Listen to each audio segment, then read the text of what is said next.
We'll keep searching through the darkest day for every soul that's lost or gone. We'll fight until the break of dawn. American justice stands so tall. We won't rest until we found you. For all the lost, both the near and far, you're in our hearts. You're who we are.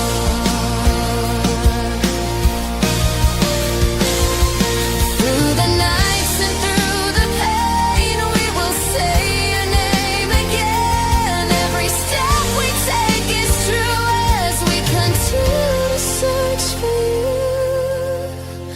American justice stands so tall.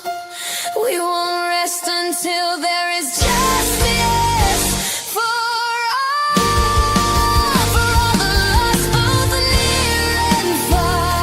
You're in our hearts. You're who we are. We will continue to pray until you're home to stay.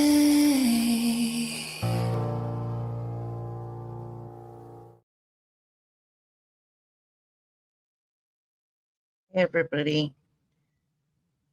Hey Kelly, how are you, dear? Oh, that's me. I don't mind saying I'm freaking out about snow swiping across the states right now. Yeah, me too. I've got this little like warning thing in the bottom of my screen, and it says cold advisory, winter storm warning. Yeah, they're like, I don't know. They're trying to like freak everybody out. I don't know. It is what it is. I got enough food. I don't mind staying home. Hi Sharon, how are you, babe? And let's see. Okay. Thank you.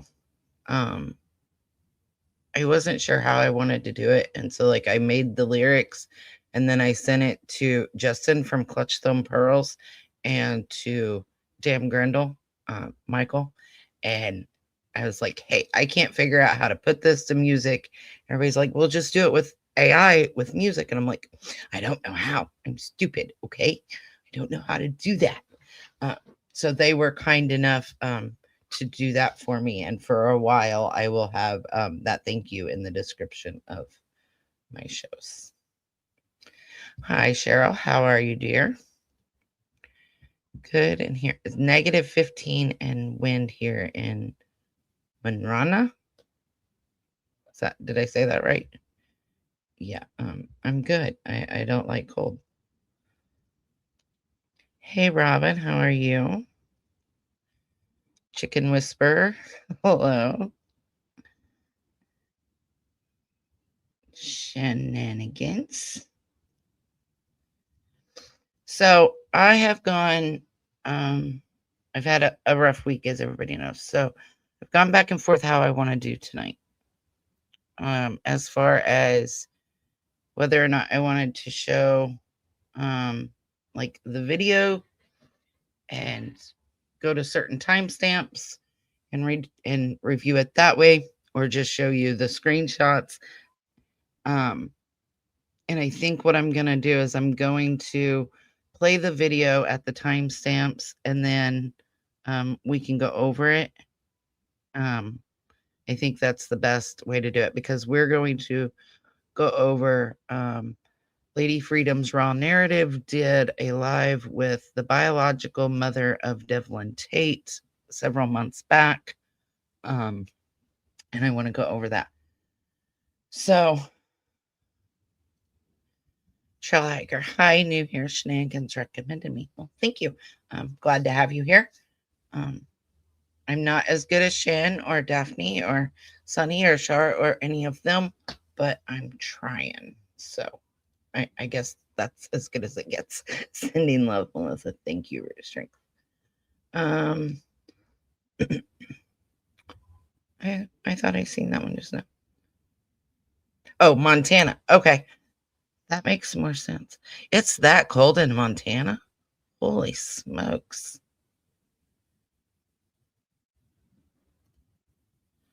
Sorry for the double post. Oh, that's okay. It's just sometimes I get confused. I'm like, didn't I just see that? Okay. So, I want to show, of course, we all know about Jack and Lily Sullivan, who went missing from their home on Gardock Road in Lansdowne, Nova Scotia. Lily was 6 and Jack was 5 at the time of his disappearance, or 4 at the time of his disappearance. He is now 5. Lily has brown hair and is believed to be wearing pink pants, a pink jumper, and pink wellies. She also has a cream corduroy backpack with her that has strawberries on it.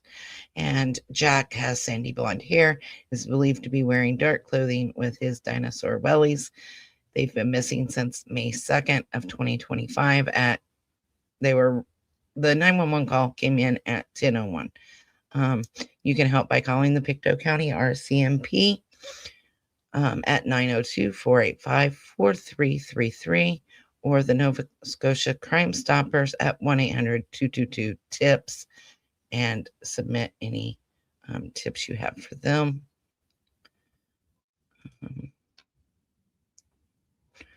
I will figure this out eventually today.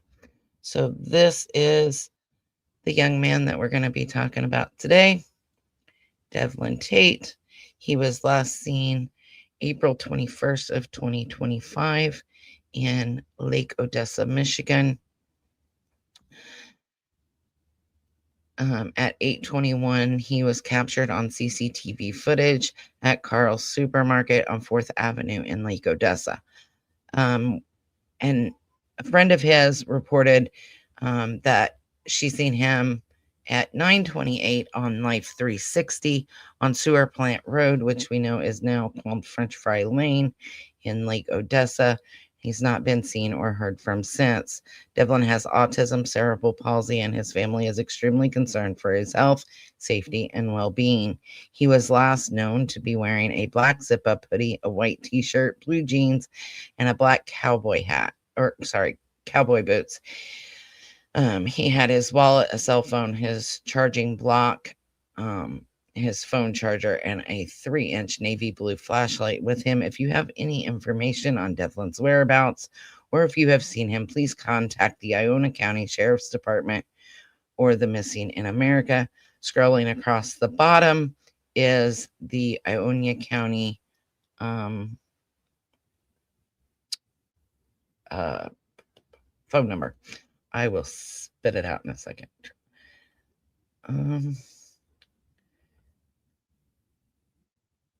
So I gotta go back up here. Sorry. Okay, I seen that one.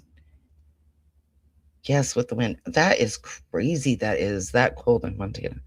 Hi, April. How are you, dear? Chicken Whisperer, are you Shenanigans' quiet cousin? that chicken for Shenanigans was kind of funny today. Just saying.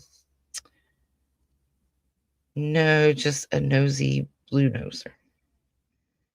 Hey, B in Florida, how are you, dear?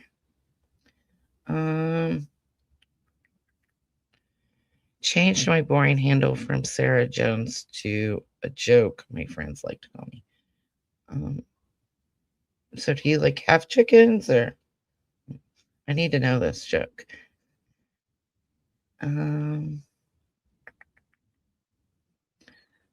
Sorry, just trying. I'll get to that in a second. Love it. I want to change mine to Mother Ducker as I'm a bird duck lady. That would be hilarious, Robin. I'm just saying. I second that. That would be hilarious. So Kelly asked, did he have a passport? Not to my knowledge, he didn't. But I can try to find out the answer to that. So I was going to play some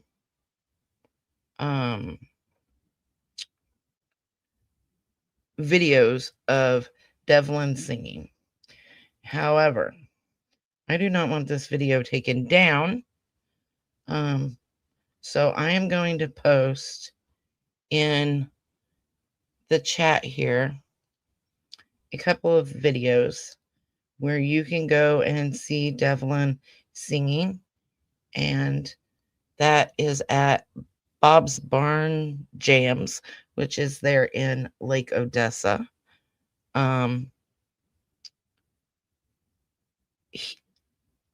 He hung out with the older crowd, I guess is the way to say it. But he seemed like a very sweet boy. I know he was 18 at the time of his disappearance. He is now 19, but he's still just a boy to me. So, take that for what you will. I'm old. He's just a young kid to me. So give me just a second as I pull up this video that we're going to talk about tonight.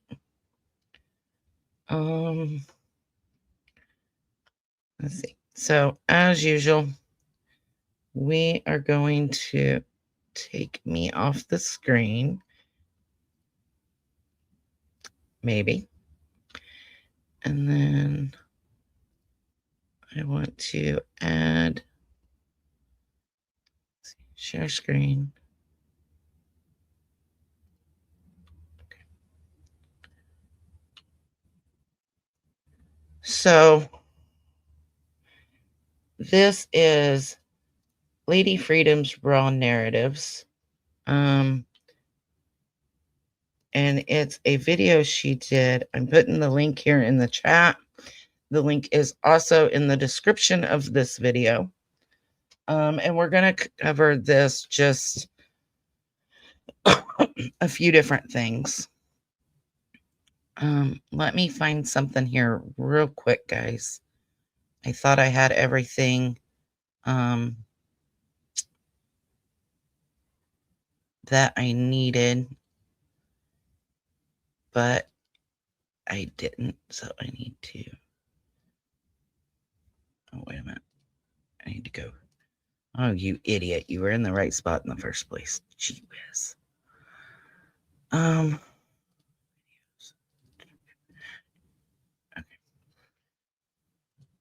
So I need to do that. Okay, so I am showing this under fair use, and we will be doing talking about it. Robin, hello, gorgeous. A bit nauseated and battered from yesterday, but I'm okay. Are you all right? You okay, Shannon? I know you've had some issues. I hope you're all right. So at times this channel may make use of copyrighted material in accordance with the Fair Use Act.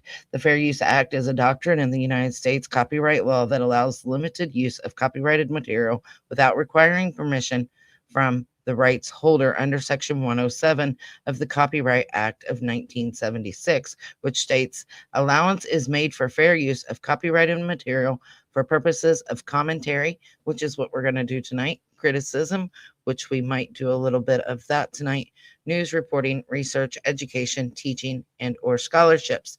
It provides for legal, non-licensed citation and or incorporation of copyrighted material by others, which might be infringing under other circumstances. I am doing as good as I can do. Hello, Darlene. Hope you're well. Hi, Jesse. Hope you're good, babe. Okay, so we are going to, let me remove that, add this back to stage. I'm just going to full screen this. So I took a lot of notes on this live because I knew that it was going to be long. It's like 4 hours and 18 minutes long.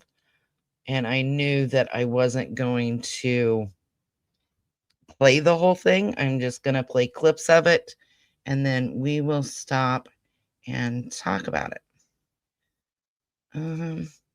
Chicken Whisperer says, I haven't heard of this. Michigan, similar geography to Ontario, perhaps, but a lot more people. I actually hadn't heard of Devlin's case until somebody had sent it to me and said, hey, will you look into it and maybe create a document? Because I did that for Sebastian and I did that for Jack and Lily. And I thoroughly enjoy making documents and timelines and things like that. So I looked into it and decided it needed to be covered. So I've done a couple lives on it. I think this is the second, maybe the third live I've done on it. So I just ask that if family comes in the chat, that you are respectful to them. I do not put up with bullying of the family in my chat. My mods know that. They will give you a warning and then you will be out. So please just keep that in mind. You're welcome. So the first thing I want to show on this is, let's see, 1726. So this is with Jessica Peckham, Peckham, I think. I might be pronouncing that wrong. I am so sorry if I am. And again, this was Lady Freedom that did this live with her. And she is the biological mother of Devlin Tait. I have rescued birds, quail, and ducks over the years. My duck came back every year, but she's MIA now. Her Drake still comes back, and I'm sure he will bring his new mate this spring. Drake is like a boyfriend? Like, they're like, do ducks mate for like, because I don't know. I know like eagles, and there's some other animals like they'll mate for life. You know what I mean? I wonder if ducks are the same. I had a duck when I was little. Yeah, my neighbors would probably scream at me too if I started feeding ducks. So at 1726, here is the first clip that I want to show and talk about. And I do not have premium, so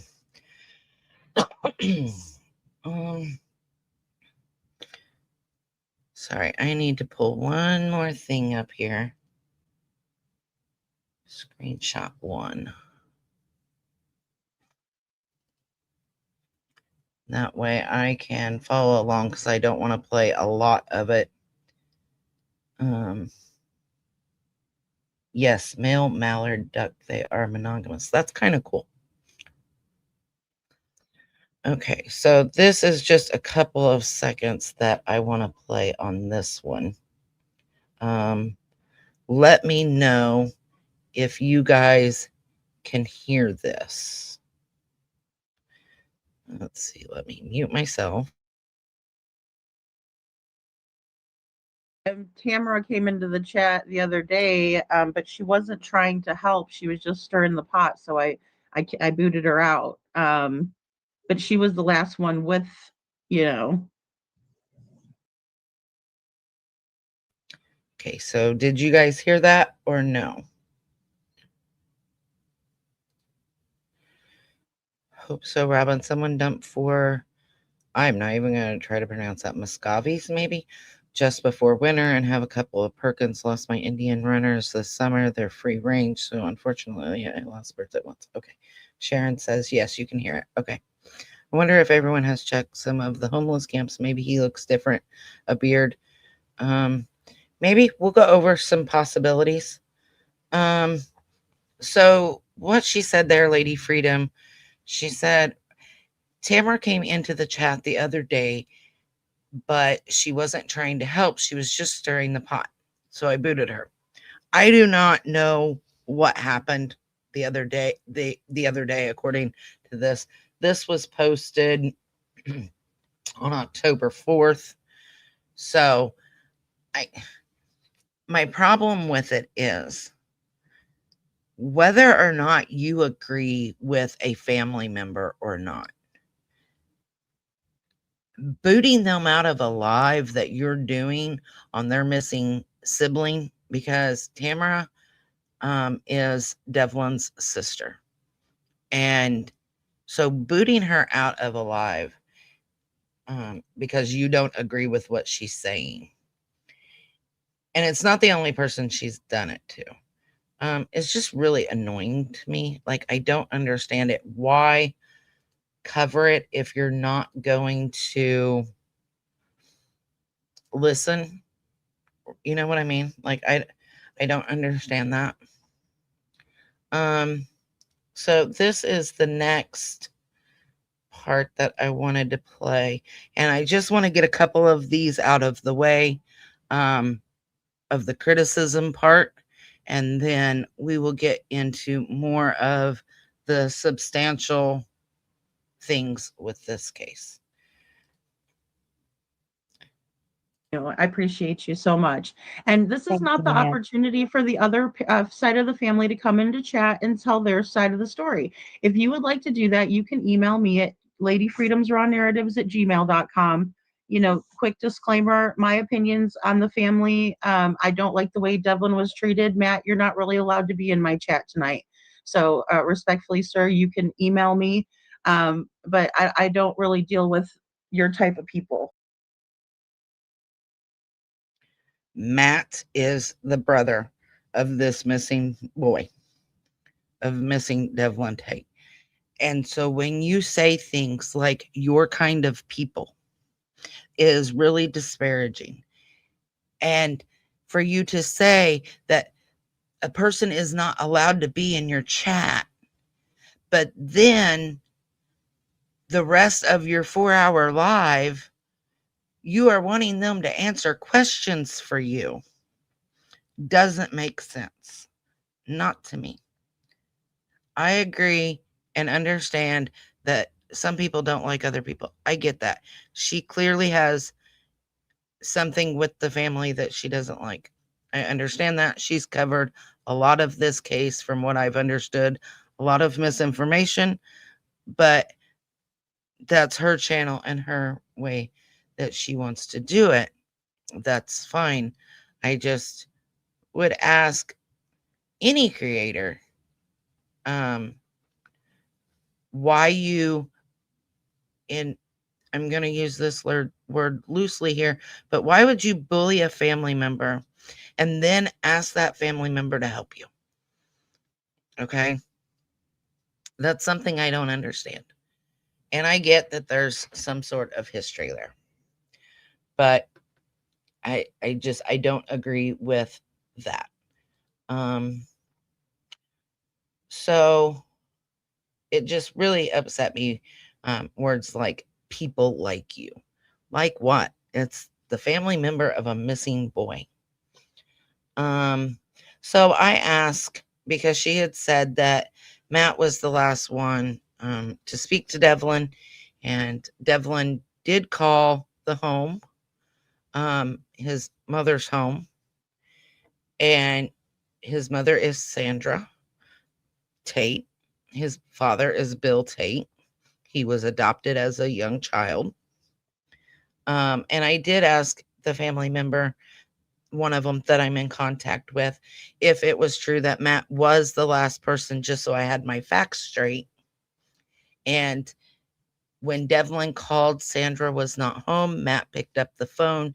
Devlin was at the laundromat, and the cameras in the laundromat were down for an update.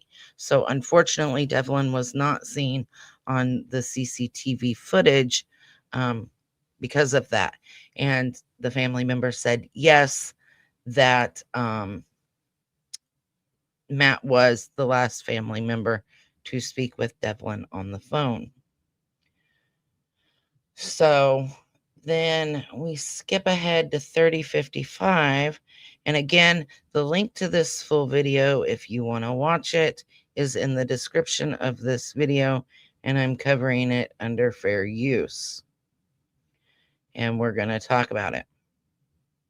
So again, this is Jessica Peckham, who is the biological mother of Devlin. And Devlin was removed, and I believe it's later in this that we will go over it. Devlin was removed from her care due to medical neglect. From my understanding, Jessica has 4 children. She had Devlin.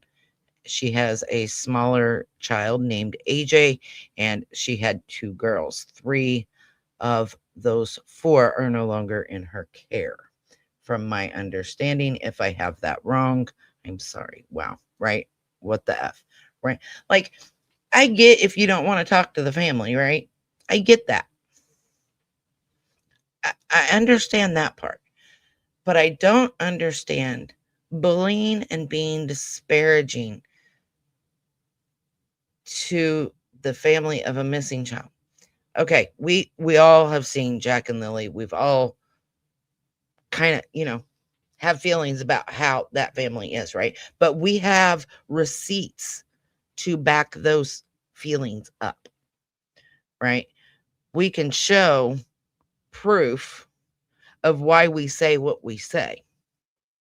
In this case, I've not come across anything that tells me this family is anything but worried sick about their missing child, right? Like we can say, Daniel Martell and Malaya Brooks Murray and Janie McKenzie are sus because they were the ones on the property. They were the ones that were there and supposed to be protecting small children, right?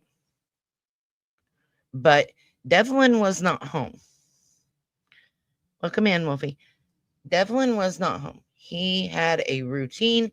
He would wake up, he would get ready, he would walk into town, which was a 25 to 30-minute walk, about a mile into town, and he would walk around town and hang out and talk to people and just be a young man. He liked to go to Bob's Barn Jams and hang out with the older crowd. And I mean, that's what he did. I had 2 that basically stayed all year. Oh, ducks, yes. Unless they are suspects, right, Robin? And when I say they're suspects, we have proof, right? We can prove he lied here, they lied there, they did this, they did that. Like we have proof of it out of their own words, out of their own mouths. The stories continue to change. And I have gone back and I've watched several of Lady Freedom's Raw Narratives videos. And the stories that the stories the family have said, those stories have not changed. They maybe got a little more specific as far as time. They said between 6 and 8 that Devlin would be home. And they started getting worried around, 6:30, 7 o'clock, 8 o'clock, because he wasn't home. He hadn't called, and he had a habit of calling when he was on his way home and talking to people because he didn't like the dark. So instead of saying 6 to 8, they may have said 7:30, and people they're lying. No, they're not. That's not a lie. They just maybe got a little more specific. And to me, that's not a lie. I don't know about you guys, but I don't consider that to be a lie. However, Daniel Martell, we can pick out the lies that he said, right? So let me go back to my notes because I took a lot of notes on this. So at 30:55, I'm going to go 30:49. And then I will go back to my notes and we will discuss what I thought about it.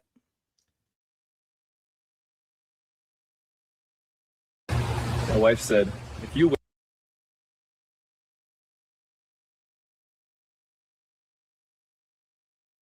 He spent in neonatal. And oh, yeah, by the way, my son does not have fetal alcohol syndrome. That is physically impossible for my son to have. Okay. So it is said that Devlin has FAS. He has fetal alcohol syndrome. So that was Jessica Peckham talking, and she said that my son does not have fetal alcohol syndrome. It's physically impossible for my son to have. Okay. You say that because you claim you weren't drinking, right? Well, let me add to stage here. Sorry, guys. Give me just a second. I have way too many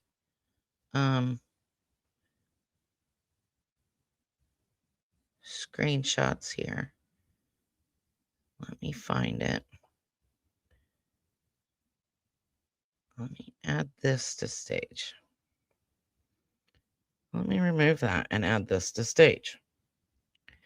It says Devlin Tait is, at this time, he was 13, male, who presents for consultation at this medical facility. Devlin is accompanied by his adopted parents, Sandy and Bill. Now, I am adopted, okay? And something that bugs me, and maybe it shouldn't, is when the birth parent says, that's my child, that's my son, that's my DNA, that's my child. When your child is removed from your care and your parental rights are stripped and that child is then adopted, that child is no longer, yes, biologically, that is still your child, right? I get that. But that was Sandy and Bill's child. In my opinion, unpopular opinion, you guys can disagree with me if you want. I think that's splitting hairs at this point, as far as my child, their child, whose child Devlin was. Devlin was raised by the Tates. Man, it's been long since I've been in the principal's office. That's okay. It'll be all right. You're not that late. So they are not giving completely different stories like Daniel Martell. No, they really haven't. Their stories have stayed the same. And not only is their story the same as it was when Devlin went missing, but the family members I have spoken to, the cousin, the sister, the uncle, all of the stories are relatively the same as to the timeline of events. And so keep that in mind. I wish I had been adopted to a real mother. I'm sorry. I had a great adopted family. I absolutely did. So the history was provided by his parents. There's no interpreter required. Devlin presents today for an evaluation of intellectual disabilities, ADHD, Tourette's, autism spectrum disorder, and is reported prenatal alcohol exposure. Devlin has a previous diagnosis from a doctor of fetal alcohol syndrome. It's right there. So you can't say that it's impossible for him to have all of these conditions when doctors have diagnosed him. This isn't a, oh shoot, what's her name? She just was released from prison. Gypsy Blanchard situation, right? Where the parent says, oh, they have all this stuff and but it's not actually backed up by medical records. This straight up says Devlin has a previous diagnosis of fetal alcohol syndrome. We are being asked to consider an underlying genetic disorder in addition to the fetal alcohol syndrome diagnosis. Devlin Tait current symptoms include the following. Devlin has a known exposure to drugs and alcohol during pregnancy. He also has intellectual disability, ADHD, Tourette's syndrome, and autism spectrum disorder. This was done in 2019. So this tells me everything that the family has been saying. He's got ADHD, he's got Tourette's, he's got autism, he's got FAS. The only thing that it doesn't show on here is the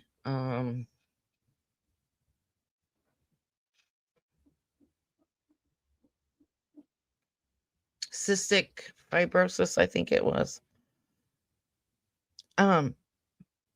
So I just wanted to point that out. A lot of things are going to be like this. I'm going to play something and then I'm going to show you either a screenshot or read you a message proving or disproving what was said. My mother had 7 kids. Oh, that's a lot of kids. And ended up not speaking to any of us. That's sad. Common denominator was her, a total narcissist. I can understand that. The bio mom is something else, in my opinion. I agree. Wow, poor Devlin. Exactly. And this kid didn't have a fair shake. And I don't mean that as any disrespect to his family. I mean that because he had a very rough start. It says right here, he was known to be exposed to drugs and alcohol during pregnancy and that he has FAS. That is a very rough start. Jessica said he spent 2 months in the NICU. I know that in addition to spending 20 days in the NICU in an incubator, that he was supposed to be wearing a helmet, but according to Jessica, and I don't know, I can play that out here in just a second. She says, man, it was her choice though, whether or not he wore it. Well, that's not how that works. Okay. And she says that he basically had fluid on the brain, but the brother clearly says that that is not true. And we'll get to that in a second. But let me play this out where she talks about whether or not she had to have him wear the, let me remove this one, add this back. I will. Okay. So let me play that out where she talks about the helmet. But he had to wear a helmet to reshape his skull because of him being in neonatal for 20 days in an incubator. And I had the choice whether or not to put it on him. I asked them what would it cause if I decided not to put a helmet on my son. And they said that the only thing that it could cause is possible, vision problems and possibly make him have to wear glasses. So my son was born in August and he left the NICU on 9/11/2001. He was in the NICU for an entire month. He was in an incubator. He was hooked up to machines. He didn't have to wear a helmet. So I wonder if that's the real reason that he supposedly had to wear this helmet. But if they have to wear a helmet, it's not up to you. That's a medical device. That is saying, yeah, your kid's diabetic, but it's up to you if you give them insulin or not. Come on now. Let's be real. That makes no sense. 0 sense does that make. None. In my opinion. It doesn't. Yes, poor Devlin. He had a rough start. Same 7 children, none speaking. Sounds like we have the same mother. One of my baby brothers was red-rummed. One baby brother unalived himself and never had a real mom. I am so sorry that you've had to go through that, Shannon. You tried to be a mom to your younger siblings.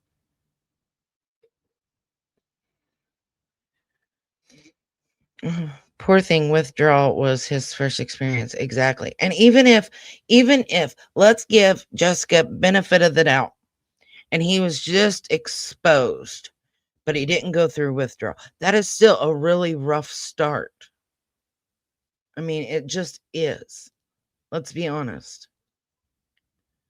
Right? That's what I said when I heard it. I was like, "Are you serious?" That is probably why you are so intuitive. Trauma causes us to be empaths sometimes. Very possible. Was the bio mom involved in his life when he went missing at all? So we will get to that. But so Devlin was removed from her care before he was even a year old. I believe he was either 6 months or 9 months old. I think 9 when he was removed from her care and adopted by Sandra and Bill Tait. And she did not come back into his life. Jessica did not come back into Devlin's life until I believe it was the year before he went missing. So she's had maybe a year's worth of contact. And a lot of the things that get asked in this live, if you go watch the whole thing, like I said, I'm only covering parts of it. Again, the link to this live is in the description, and I'm using this under fair use. But one of the things that she says when she gets asked questions is, well, I don't know. You'll have to ask Matt. You'll have to ask Matt. You'll have to ask somebody else. I don't know. But when it comes to the drama of it, well, she's all about that. She's okay with talking about that. And she contradicts herself in this. And we will go over that when we get to it.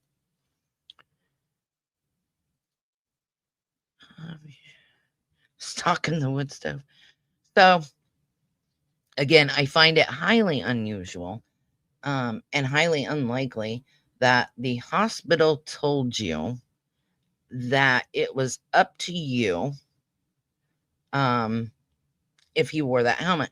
Now, back to the FAS. Not only have I shown you the medical documentation, but I also ask, let me see here, guys. Like I said, I've got this all wrote down. So I don't know if I want to show. Yeah, I will. Okay. So this is a conversation between me and Tamara, which is Devlin's sister. I said, was Devlin diagnosed with FAS? Yes, he was. Okay. So not only do you have her saying it, but a little bit later on, Matt said that Devlin did not have the fluid on the brain and he did have FAS, and he basically took on everything that Jessica was saying and proved him wrong, or proved her wrong, and called her out for what essentially they consider, and I do too, as to be a lie. So let me add this back to stage. So we're going to skip to 3409 here. And I will play that out. It's a minute or two that we need to play on this one. And this one I have to stop several times, but here's this part. Tammy went behind my back and canceled the appointment without me knowing because she didn't want us out in that weather. Now, I am actually going to go back and play a little bit more so you understand what she's actually saying, and then we will talk about it. then. Devlin was born in 06, and the winter of 06, 07, we were having really bad ice storms and blizzards. One of Devlin's appointments was during one of those ice storm blizzard days, and Tammy went behind my back and canceled the appointment without me knowing. Okay. So she is talking about essentially why Devlin was removed from her care. Now, Jessica, in her defense, is an epileptic and can't drive. Okay. So she was having to rely on people like Tamara or the Tates or other people to take her to these appointments with Devlin, right? Now, at this point, Tamara, who is Tammy, that's who she calls Tammy, was supposed to take her to this said appointment. Okay. But there was an ice storm and a blizzard, and Tammy canceled the appointment because she didn't want Devlin, who was already suffering from issues at birth, right, to be out in that weather. She did not feel it was safe. Do I believe that she did it behind their back? No, I do not, because she couldn't have. If I make an appointment for my child, you cannot call and cancel that appointment for my child. That has to be me. And at this time, when she's talking about this, she Jessica, still had custody, right, of Devlin. So he's just a small boy. She had custody, and she's trying to blame Tammy for these canceled appointments.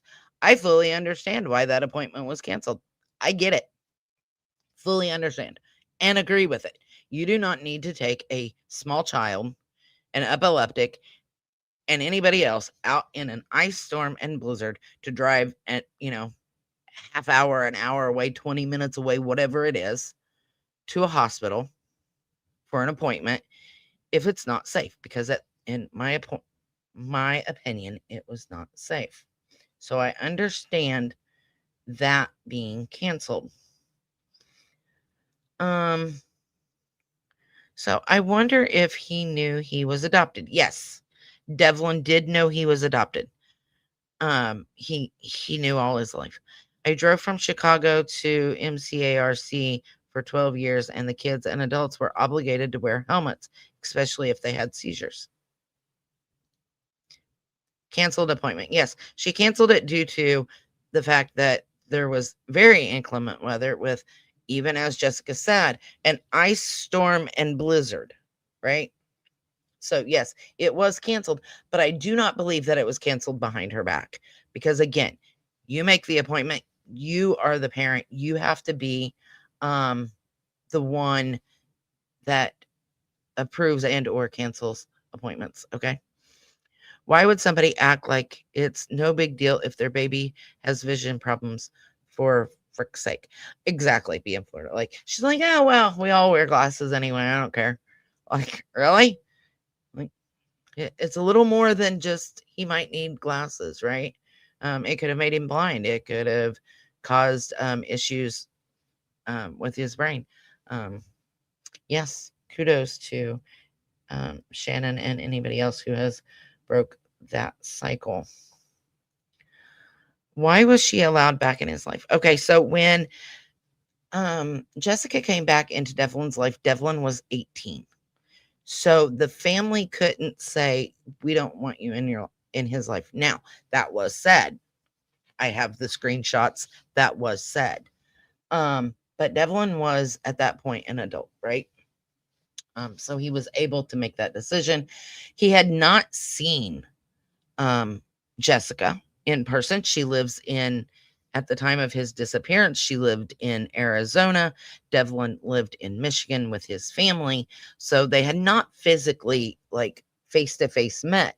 They did have some video calls, and we will go over that. There's a small section in there with that. So They couldn't really keep him from it, but they did advise him against it for obvious good reasons. She could do a lot of harm to him, in my opinion. I agree, Darlene. I agree. I fully agree with, first of all, not making him wear the helmet is a lot of harm. Using rugs and alcohol when you're pregnant does harm to a baby. Not having them in a safe environment, aka during an ice storm and blizzard, you want to drive your child to a doctor's appointment when, if you explain, and I know I have special needs children, and I've had to cancel for inclement weather, and I've called my doctor and I was like, hey, look, I can't get there. There's too much ice on the roads. We need to reschedule, or can we do it telehealth? And it was totally allowed. So for me, it bugs me that she gets so upset that this appointment was canceled. And the way she describes it here in a minute. Hey, Shar. Long time no see. How are you, babe? So I want to play a little bit more of this because there's more in this that we need to talk about. So let me play a little bit more and I will be right back. Because she didn't want us out in that weather. Okay, yeah, you had good intentions, I'll give you that.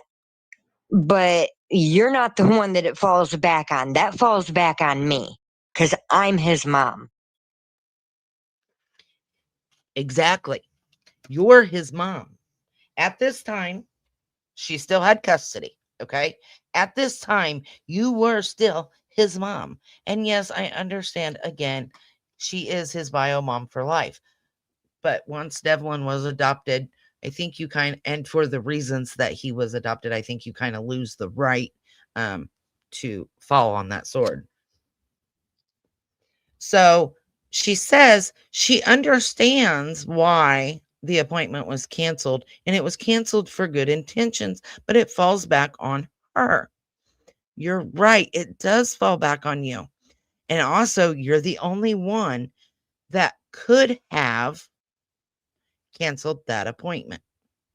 I might be wrong. Maybe it's different in Michigan, but I know in Indiana, when I scheduled appointments for my child, and I know it for a fact because there were times that I scheduled appointments for my kids, and my ex-husband would try to cancel those appointments or change those appointments, and they would request to speak to me because I'm the one that made the appointment and I'm the parent. And so I would have to verify, yes, we need to cancel. No, we don't. Whatever. Nobody else could cancel that for me. I had to be the one to do it. So for her to say, well, you had good intentions, but you did it behind my back. I don't believe that. I don't believe that for 1 second. Good. So busy working, but I'm home for a few days. Live tomorrow. Ooh, can't wait. Going through Charmaine withdrawals. Awesome. Gonna try to catch you live. I've gained 10 pounds watching so many. Hey, now you cannot blame us for your weight gain. Although I tend to eat a lot when I watch lives. Agree. Right? Like that falls on you. I'm looking for, yes, I love Charmaine's lives. Okay, working, so not watching chat, like and share, guys. Let's get Melissa to 500. Yes, I'm close. I'm like at 418. So, that was that I wanted to share.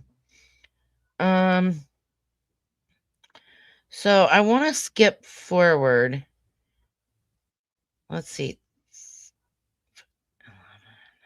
I want to skip forward to here. And I don't know. Maybe it's because I'm biased. It might be. Maybe it's because I really I have a gut feeling with this person that I don't trust her. So maybe that's why I have an issue with this. But this just seems like a really, sorry, stupid statement. I'm going to play it. And then you guys tell me if that really does sound as stupid as it sounds to me. I was 18 when I got pregnant with Devlin. I was 19 when he was born, which makes this even more messed up because Devlin was 18 when he went missing. And shortly after his disappearance on Memorial Day, my son turned 19, which oddly enough, he was born on Memorial Day 19 years ago as well. Really? I wouldn't have guessed. If he turned 19 on Memorial Day, I wouldn't have guessed that he was born 19 years ago on Memorial Day. Like, is it just that I'm biased, or is that not really kind of a dumb statement? Like, okay, you were a kid when you got pregnant. You had him at 19. You were 18 when you got pregnant. But telling us he was turned 19 on Memorial Day, but that's odd because on Memorial Day he turned 19. Like, really? No, we wouldn't have guessed that.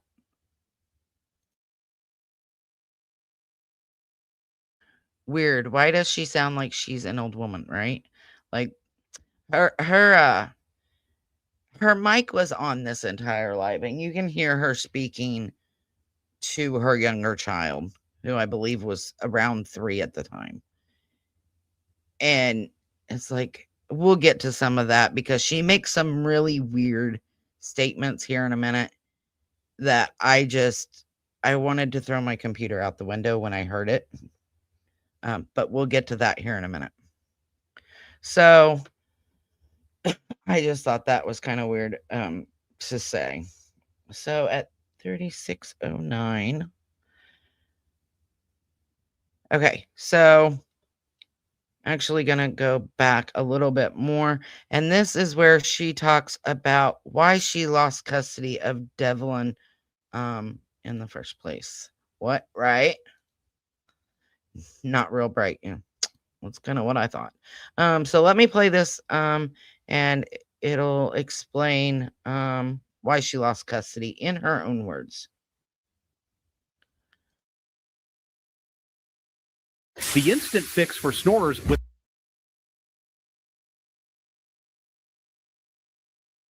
Transpired after Tamara called in and canceled the appointment because of the weather. So we missed that appointment because of that. And then he missed a second appointment in Grand Rapids for his helmet because DHS's ride failed to show up. Now, because of missing those 2 appointments, they took Devlin away for medical neglect. Okay. So, right, don't toss it out the window. Trust me, I was like, really? I was really frustrated. It took me several days to get through 4 hours because I was so frustrated. So, it was okay that he missed the first appointment, I'm sure, because they understood it. And it feels to me like she is the type of person, and I don't want to judge her, but in my opinion, it almost sounds as if, well, it's everybody else's fault. It's everybody else's fault that I lost custody. It's this person's fault because they supposedly canceled appointment, which again, I don't believe with 1 ounce in me that you didn't know about it. You would have been the one to cancel it. But then the next person that she blames is DHS, which is, somebody, you got state Medicaid, Medicare, whatever, and your state insurance pays for rides to doctor's appointments, and they failed to show up. And because of that, because of missing those 2 appointments, they took Devlin away for medical neglect. Now, okay, I get that they took him away for medical neglect, but I don't understand, and I don't believe that it was only 2 missed appointments. It might have had something to do with the fact that you were calling or talking to doctors and saying, well, does he really have to wear that medical device? It might have had something to do that there's proof that you were doing drugs and drinking alcohol while you were pregnant, and he was born with FAS, and a host of other issues. That might be why Devlin was taken for medical neglect. It's all encompassing, right? It's not one thing. It's not just the missed appointments. It's not just the FAS. It's not just the not wanting him to wear a helmet, or, well, does he really need it? And you questioning a doctor. It's all of it put together. And when you put all of it together, it equals medical neglect. But instead of fessing up and saying, hey, I was kind of a shitty mom. I didn't do what I needed to do. I didn't protect him before he was born. And I canceled all these appointments. And I really didn't care if he wore the helmet or not. Right? Like, come on now. It's not just one thing. It's all of it put together. Wait, I've dropped my computer, Butterfingers. You just got it. Don't go dropping it already. I've spilled wine on my computer, but thank goodness I have reflexes like a cat. Not me. Oh, Lord.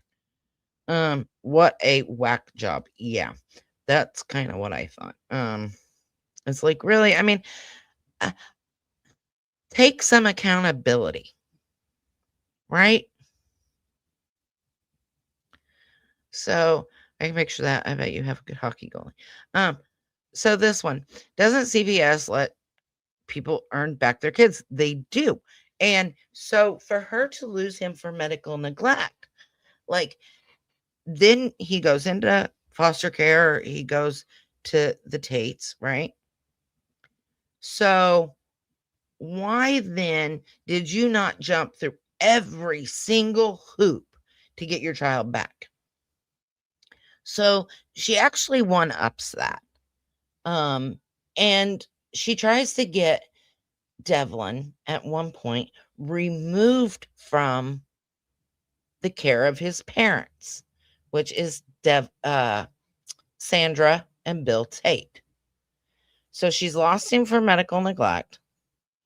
And then she has the audacity to try to have him removed from the parents he knows. Now, this is going to be an unpopular opinion, my opinion on this. But I'll give it here in just a minute, and we'll talk about it here in just a second. Melissa, that sounds more like the real reason he was taken, right? Like, let's be honest, it wasn't just the missed appointments. Exactly like Dawn and Candace, in my opinion. Yeah. Yeah. So at 42:24 is what I have marks. So like I said, I'm gonna let this play for a minute, and then we'll talk about it, because I'm gonna have a very unpopular opinion, and some of you actually might just say you're a horrible parent to me, and be kind of mad at me after we talk about this. So here we go.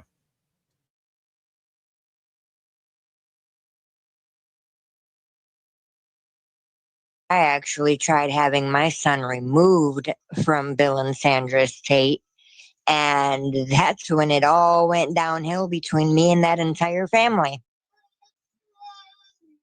So, yep. Okay, thank you for. So she says she tried to have him removed. We're gonna skip ahead. And we're gonna play one more clip, and then I'm gonna go to why my very unpopular opinion. And I understand it's an unpopular opinion, and I really don't care. 48:34. So she just kind of keeps talking about how she tried to have him removed.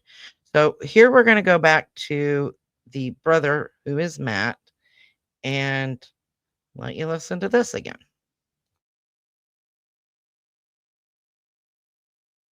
Yeah, and Matt, you need to take it easy in the chat. I mean, look, I'm not easily offended, but we're giving Jessica a chance to talk. It's not your time. You know what I mean? Yes, we're giving Jessica her voice that she's needed for a long time. And Matt, you weren't a part of that back then either. You had nothing to do with anything, the entire time I was married and together with Tim. So when I speak on that, you really have no room to talk. Just saying. So I was watching this and I didn't see that he had said anything really all that out of pocket. Um, but again, you're speaking to, I get you're speaking to the biological mom. I understand that. I get that you're letting the biological mom have her say. But this is a woman that has spent less than 2 years in a 19-year-old's life. Like, I don't how much does she really know? Not with something flying at me. I close my eyes. In my opinion, that sounded snarky. I agree. It did. And unnecessarily snarky, especially since continuing through this live. Well, I don't know. You'll have to ask Matt. I don't know. Matt would know better than me. I don't know. You'll have to ask Matt. I don't know. Ask Matt. Matt would know better. Like, that was a constant over and over and over type thing that she did, to the point that essentially Matt was answering all of the questions in chat.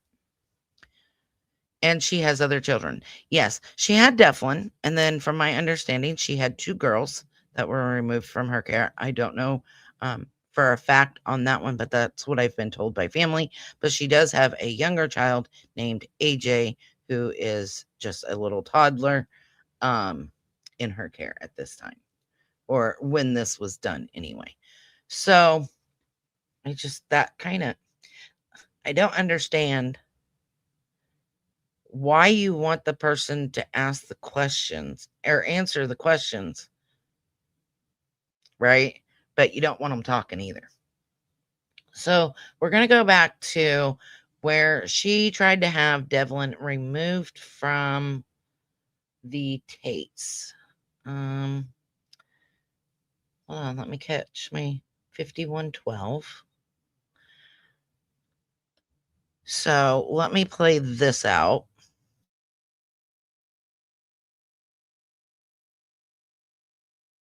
What that was back then. Well, at one of Devlin's doctor's appointments, while he was in the Tate's custody, I did not lose rights to my son, by the way, until he was a little over a year old. He was removed 2 weeks before he turned 6 months. Okay, let me stop it there. There's going to be a lot of stop and go. Sorry, guys. So he was removed from her care just a few weeks, 2 weeks before he turned 6 months old. So he's 5.5 months old when he gets removed from your care.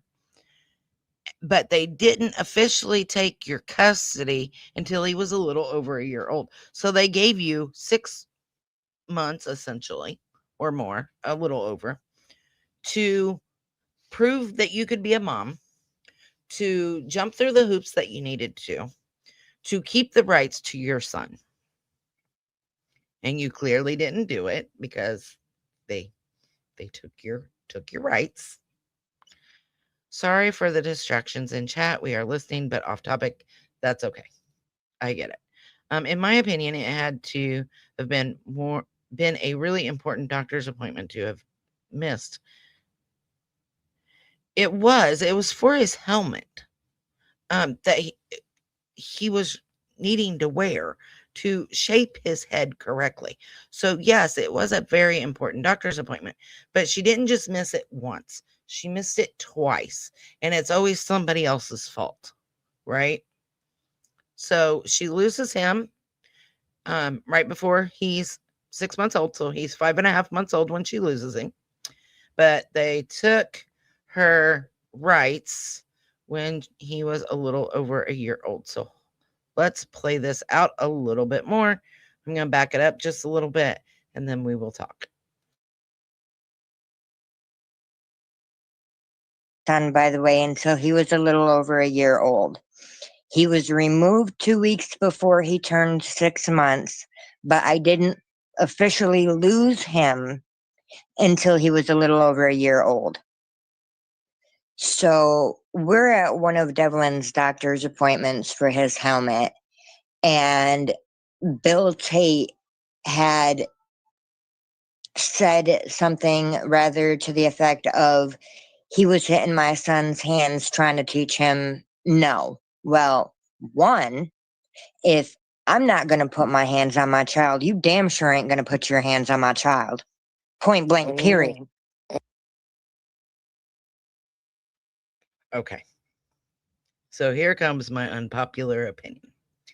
Now, keep in mind, she said this was at an appointment, and I think I can chalk this up to one of the contradictions that she says. I haven't made her contradiction list, but she says that this supposedly happened at one of the appointments for Devlin's helmet. Well, they're not waiting until he's after a year old for this helmet, okay? This would have been, around the time, probably 6 months old. So supposedly, the dad would tap the child's hand and Devlin's hand and tell him no. How many of us as parents have not smacked our child's hand because they're reaching for something hot, or they're reaching for something that could hurt them, like a knife, or they're doing something that they're going to get hurt, and you just lightly tap the hand and you tell them no, because that's how they learn. I did. Maybe I'm a shit parent. Maybe I'm just the worst parent in the world, because I had no problem smacking my 1-year-old's hand and telling him no. Not a problem at all with it. Did I smack him as a baby? No, of course not. But at a year old, they have to learn. And lightly slapping a hand, I'm not saying that they were hitting him hard. Okay, she even says he just slapped his hand. All right. So most parents, not all, but a lot of parents, when your child's reaching for a hot stove or whatever, you're going to smack their hand and tell them no. Like, that's just something normal people do. Maybe not. Tell me, is it okay to lightly tap a child's hand to teach them no? Because I think that's fairly accepted. I'm not saying you got to beat them, but a light tap on the hand is nothing.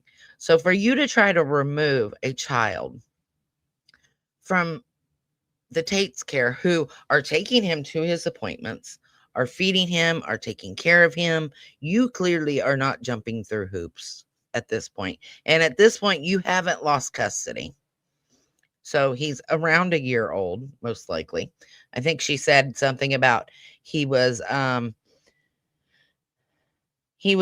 months old is when he would be tapped on the hand and told no. And that ticked her off. Well, I mean, first of all, why ain't you the one parenting him? Clearly, we don't trust your judgment, and neither did CPS, because they removed him. But I don't see an issue with smacking a 9-month-old's hand slightly. I'm not saying hard. Between 9 months and a year, to teach them no. Don't reach for hot things. Don't do things that are going to hurt you. I don't necessarily see that I have a problem with that. Now, if you smack a child hard enough it leaves a bruise or a mark, that's uncalled for. But that's not what was said. It wasn't leaving marks. He was just being tapped on the hand to be told no. So Robin says, I tap my kid's hand to stop them from getting hurt, like a hot stove, etc. Exactly, right? Like, I don't have children, but I don't see why not. Exactly. I'm not a parent, but it's been done to me to prevent me from getting hurt. Exactly. It's not that it was Olive Hill, hello, welcome in. I don't think it's wrong. Okay, so maybe it's not an unpopular opinion. Took the words right out of my mouth, especially around stoves, heaters, etc. Okay, so maybe it's not an unpopular opinion. I can understand. I can give her, you don't have your child. Somebody else is raising your child at this point, and you feel some type of way. I can understand that, right? But obviously CPS didn't trust your parenting. CPS, and keep this in mind, CPS in the 19 years, or let's say 18 years, that Devlin lived with the Tates and was adopted by the Tates, CPS was never at that house one time. CPS was never called. Nothing. There was no CPS involvement. They loved Devlin like their own. They took him in, raised him as their own, treated him as their own, and raised, in my opinion, a very sweet young man. You can tell it by some of the pictures. This woman is setting off my spidey senses, and not in a great way. Exactly. I'm glad I'm not the only one. Exactly. Plenty of time to fix stuff. You had 6 months, 6.5 months. Let's say Devlin was removed right at a year. That left you 6.5 months to get your child back through CPS, and you couldn't do it. That tells me a lot, because they do not want to remove a child from the parents. CPS wants to reunite families. That's what they want to do. That is their main goal. So for them not to have done that says a lot. Yes, and I tried to stop them from touching my grandmother's breakables that she gave me. Had to baby proof the lower shelves. Most got broke anyway. Yeah, I mean, I'm not saying that, oh, they reach for a book and you smack them and that's okay. I'm saying if they're reaching for something hot, or they're grabbing a hold of, you're at a doctor's appointment and they're grabbing a hold of the stuff, and they're, in my opinion, there's nothing wrong with, tapping that little pamper and telling them no, or tapping the hand and saying no, because they have to learn. That's how children learn, in my opinion. I'm not saying it's right in all cases to do so, but so far I do not see an issue with anything that the Tates have done. He was legally adopted, right? Yes, Chicken Whisperer. He was legally adopted at just over a year old by Sandra and Bill Tait, who then raised him up until his disappearance. So I guess maybe not an unpopular opinion. So at, let's see here, 5550.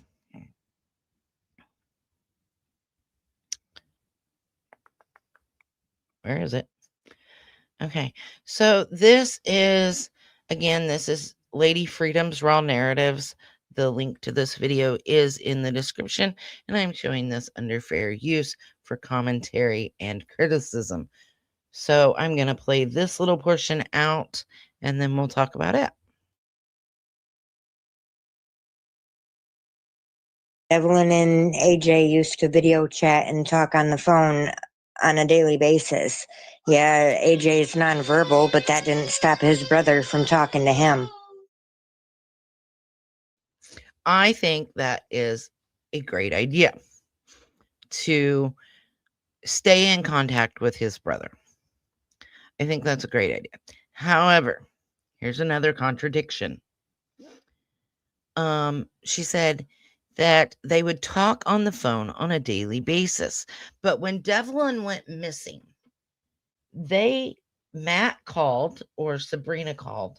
I believe it was Matt. I might have that wrong, but I believe it was Matt, which is the brother, called and talked to Jessica and said, hey, when was the last time you heard from Devlin? And she said 2 days ago. So how is he talking to AJ, which is her youngest child, and his brother on a daily basis if you hadn't talked to him in 2 days? I come on now. So why is this woman talking about him like he's not part of another family? Like, it's so weird, right? Now, I agree, and that's where I went back to with the I get that he's your biological child, but he's no longer your legal child. He is Sandra and Bill Tait's child. That is who he called mom. That is who he called dad. Whether or not he called her mom, I don't know. But again, from a year old till the time that he was 18, this woman had no part of his life. None. No contact. So for you to act like he's yours and yours alone, throws up some senses there that I don't like. I have smacked mine on the hand, not when they were babies. Okay, but when did you start that? And when I say smacked, I don't mean hard, but at a year old, if you're smacking a child, tapping them on the hand and saying no, I don't necessarily know that that's, and it's not considered abuse, at least not in the States. Again, it may be an unpopular opinion, but I think at a year old, between 9 months and a year old, you need to start teaching them once they're able to start crawling and walking, pick them up. Nope. And then at a year old, start smacking the hand. That's what I did with mine. I raised my brother's daughter after he passed and love her like my own. No difference at all. And my children treat her like a sibling. And that's how it should be. Tapping a hand lightly isn't that bad. A child needs to be made aware of dangers. Thank God he was adopted. Yes, right? Fully agree there. Darlene, especially around hot water taps, stoves, etc. Yes. I don't see an issue with tapping the hand. I really don't. She makes a big deal out of it, how she wanted Devlin removed from the Tates because of it. But in my opinion, it was not that big of a deal. The bigger deal for me was the fact that you were, I don't know, maybe using rugs and drinking when you were pregnant. And that's backed up by a medical document that I showed, and I can show again. It might be the fact that you weren't taking him to his appointments. You didn't do anything in that 6.5 months to get your child back. So where do you get off telling his parents, because they are now his parents at this point, what they can and cannot do and how they need to raise their child, because it is now by all legal means their child. Bless her heart, she's now 23 and calls me her mama. Oh, that's so sweet. So Robin said, when they started pulling themselves up on things around 9 to 12 months old, they need to know what they can and cannot touch. Exactly.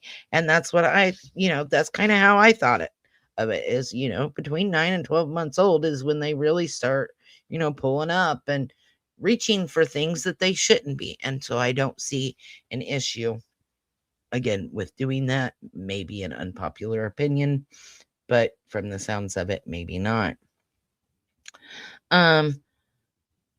So I want to skip to 58.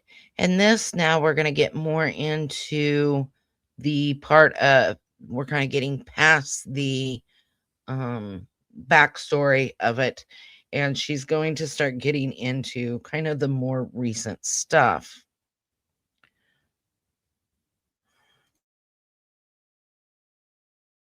Right, because Devlin was talking about going to live with you, right? Yes. The months leading up to his disappearance, he started making comments that he was going to skip state and come out here and be with me. And excuse my language, but I'm quoting my son. He did not give a fuck what the Michigan courts had to say about it. And what Matt has said about if he came out to Arizona, he was never going to talk to them again. Yes, Devlin did say that. He did. And I was also told by Matt that one night my son had sat down on a kitchen table and he mapped out exactly, what he would have to do to get here and how long it would take him, walking by bus, hitchhiking, the whole 9 yards. He sat down and figured it out, and my son has the photographic memory. So there's a couple things in that statement that concern me. So when I first looked into this case, Devlin, one of the last pings, the last known ping by law enforcement was at 11 p.m. at the trailer park.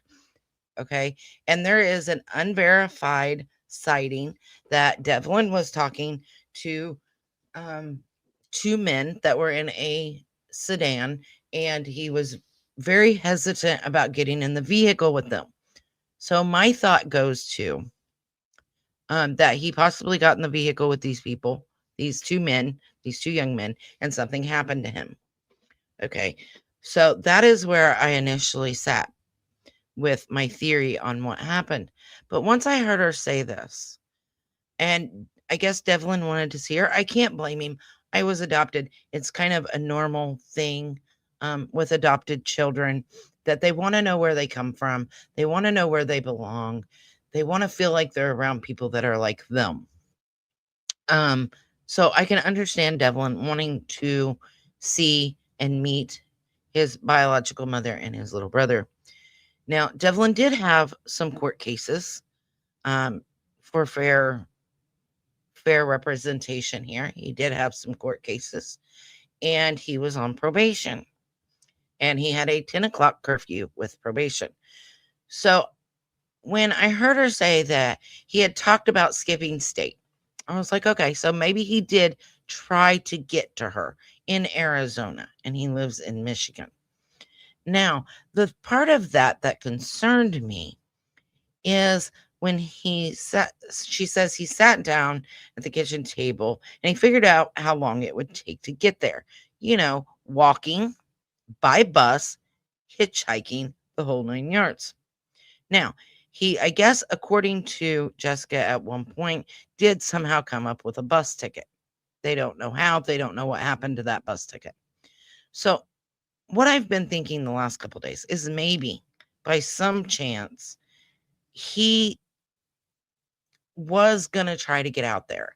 And so the only safe option in that was bus. Because if you are walking to Arizona from Michigan, first of all, that's a really long walk. That's going to take you a very long time to do. And it's very unsafe. There's not a sidewalk that leads from Michigan to Arizona. So he's going to be walking on roads, through fields. It increases the chances of something happening to him. But the word that really stuck out to me was hitchhiking. That is the most unsafe way. That is the worst way to get from point A to point B. And I feel it in my heart of hearts. I feel like if this was what Devlin was going to do, if he really was going to try to go to Arizona, he would have taken his medicine. He would have used his bridge card, which is an EBT card, to try to get something to eat or something to drink. He would have taken some clothes. He would have taken some sort of bag with him. He wouldn't have left everything he owns at the Tates. He wouldn't have left everything behind. So I don't necessarily think that that's what happened. Maybe I'm wrong. Let me catch up in chat here real quick.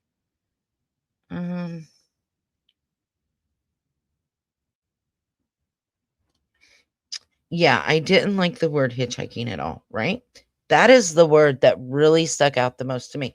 And she didn't say, you can't do that because it's unsafe. I'm just not going to cover for you. That's what she ends up saying here in a minute. I'm just not going to cover for you. I'll be damned if you're going to do that because I'm not going to aid and abet you. Not hitchhiking is extremely unsafe. Baby, I understand you want to come see me. That's not how we've got to do it. We'll figure it out. Give it some time. We'll figure out a safe way to do it, right? No, it was, I'm not going to cover for you. Is that what you would say? If your child said, even your bio child, he's no longer your legal child, but your biological child says, I'm going to hitchhike to you. The first thing out of my mouth is the hell if you are, because that's unsafe. But that's not what she said. We'll get to that in what she said here in just a minute. My last good phone ended up in the pool. Ooh, that's not good. I wonder if he is still under a doctor's care. Yes, he was still, at the time of his disappearance, he was still under a doctor's care, from my understanding, because he was receiving medicine for his ADHD and a mood stabilizer, I believe it was. If maybe someone could see if he got help to get disability check on his own, now that he's an adult, he wouldn't have to get permies. Okay, so we will go over that. Before Devlin was 18, he did receive SSI. Once he turned SSI, he has to reapply now that he's an adult. Now, according to the family that I've talked to, and from what I can gather from what Jessica said in this interview, she was trying to help Devlin get SSI as an adult. However, that's in Arizona. In Michigan, his family was his sister and his mother and everybody was also trying to help him get SSI in Michigan.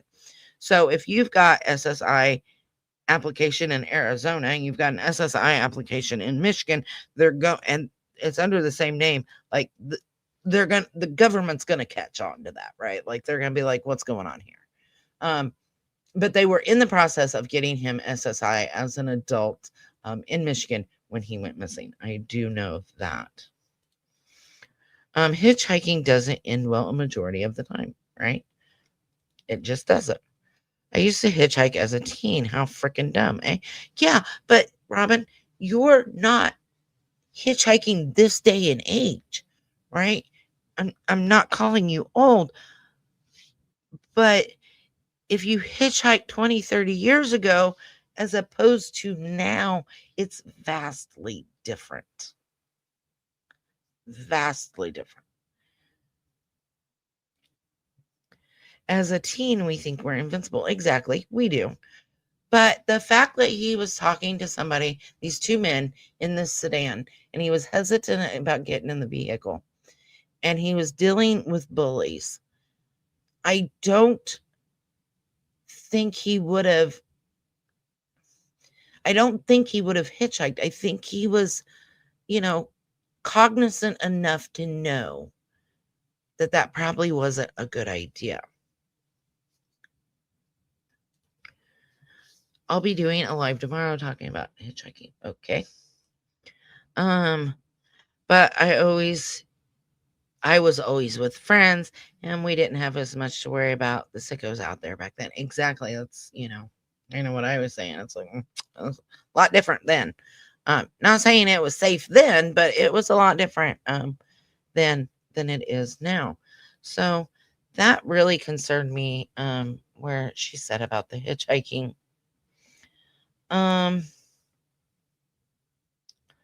So I want to pull up, let me pull this screenshot up that I have referenced here, and let's see what it says. So let me remove this. Go back here. Okay, so at 1 hour, 8 minutes, I don't want to skip ahead to that just yet, but I will try to remember to play this. But she says, I caught wind from Matt one day that when my son was staying in a house, supposedly, according to Matt, run by the Michigan militia. Okay, first of all, you're bringing a whole lot into this that doesn't need to be brought into this, in my opinion. And again, are we back to blaming everybody else? Well, because you're setting it up. Well, supposedly, it was run by the Michigan militia, right? So you're setting it up as it was somebody else's fault again, instead of taking your own responsibility. He had gotten a hold of a train ticket and he was going to be coming down here. And she said, you're on probation. I'm not aiding and abetting a fugitive. I'm not catching a case for you, but he did end up with a train ticket to come down here somehow. Okay. So your son is talking about literally going states away, whether it be by train, by bus, by hitchhiking. And all you can say to him is, I'm not going to aid and abet you. I'm not going to catch a case for you. No, what a normal parent, what a respectable parent, what a responsible parent would say, in my opinion, is let's see how this court case goes. We'll get you down here. Hold on. It'll be all right. You can't hitchhike. It's not safe. I'm not catching a case for you. That bugged me. So I will try to remember to play that portion when we get to it. Yes, back in the 70s, it was a lot different if you wanted to hitchhike. I mean, we still had the weirdos and you still had the people that were serial unalivers, but I don't think that it was as prevalent yes, it was still dangerous, but I feel like, in my opinion, it's a lot more dangerous now. And I feel like a responsible parent would have said that. I feel like a responsible parent would have pointed out the cons of that and the dangers of that. Oh gosh, he could be anywhere from the bus stop. They stop, they communicate. Would he know at each spot what to do or a bus to get back on? So Devlin was, from my understanding, very smart, right? So do I think that he could have got on a bus or a train and safely made it to Arizona? Yes. However, he clearly didn't, because Jessica's house has been searched 3 out of 5 times. Law enforcement has been at her home 5 times, and from my understanding, her home has been searched 3 of those 5 times. So he's obviously not there, in my opinion. I think he's probably never got on that train, in my opinion. I think something a little more nefarious happened closer to home. They made it illegal recently in BC, but I don't think it's enforced. I mean, illegal or not, it's very dangerous to do so. And I go back to any responsible parent, in my opinion, would have advised them against it and not just said, well, I'm not catching a case for you.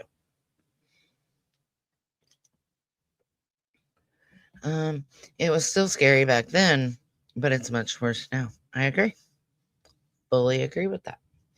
So let's see. I want to skip over here. Actually, what was that timestamp? 108. Okay, so let's listen to this real quick where she says about she's not catching a case, because we're really close to it. And then we will go back up and listen to some other stuff in the back. So give me 1 second. I caught wind from Matt one day that when my son was staying in a house, supposedly, according to Matt, run by the Michigan militia, that he had actually gotten a hold of a train ticket and he was going to be coming down here. You're on probation. I'm not aiding and abetting a fugitive. I'm not catching a case for you. But yeah, he did end up with a train ticket to come down here somehow. So again, she's like, not catching a case for you. Not telling him not to skip out on probation. Not telling him not to skip state. Not advising him in a responsible way. But rather, I'm not catching a case for you.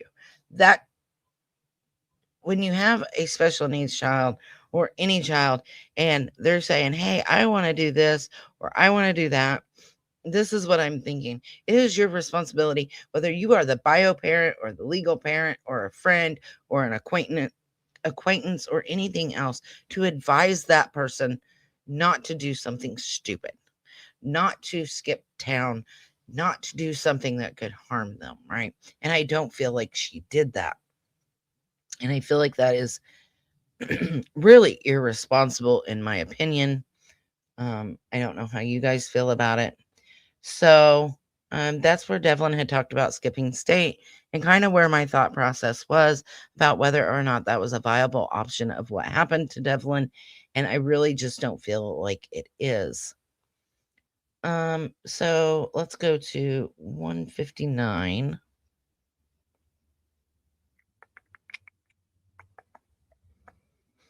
Where is it?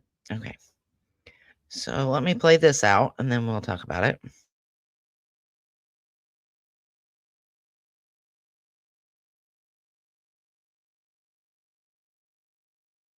Myself on mute. Oh, how funny. I'm sorry.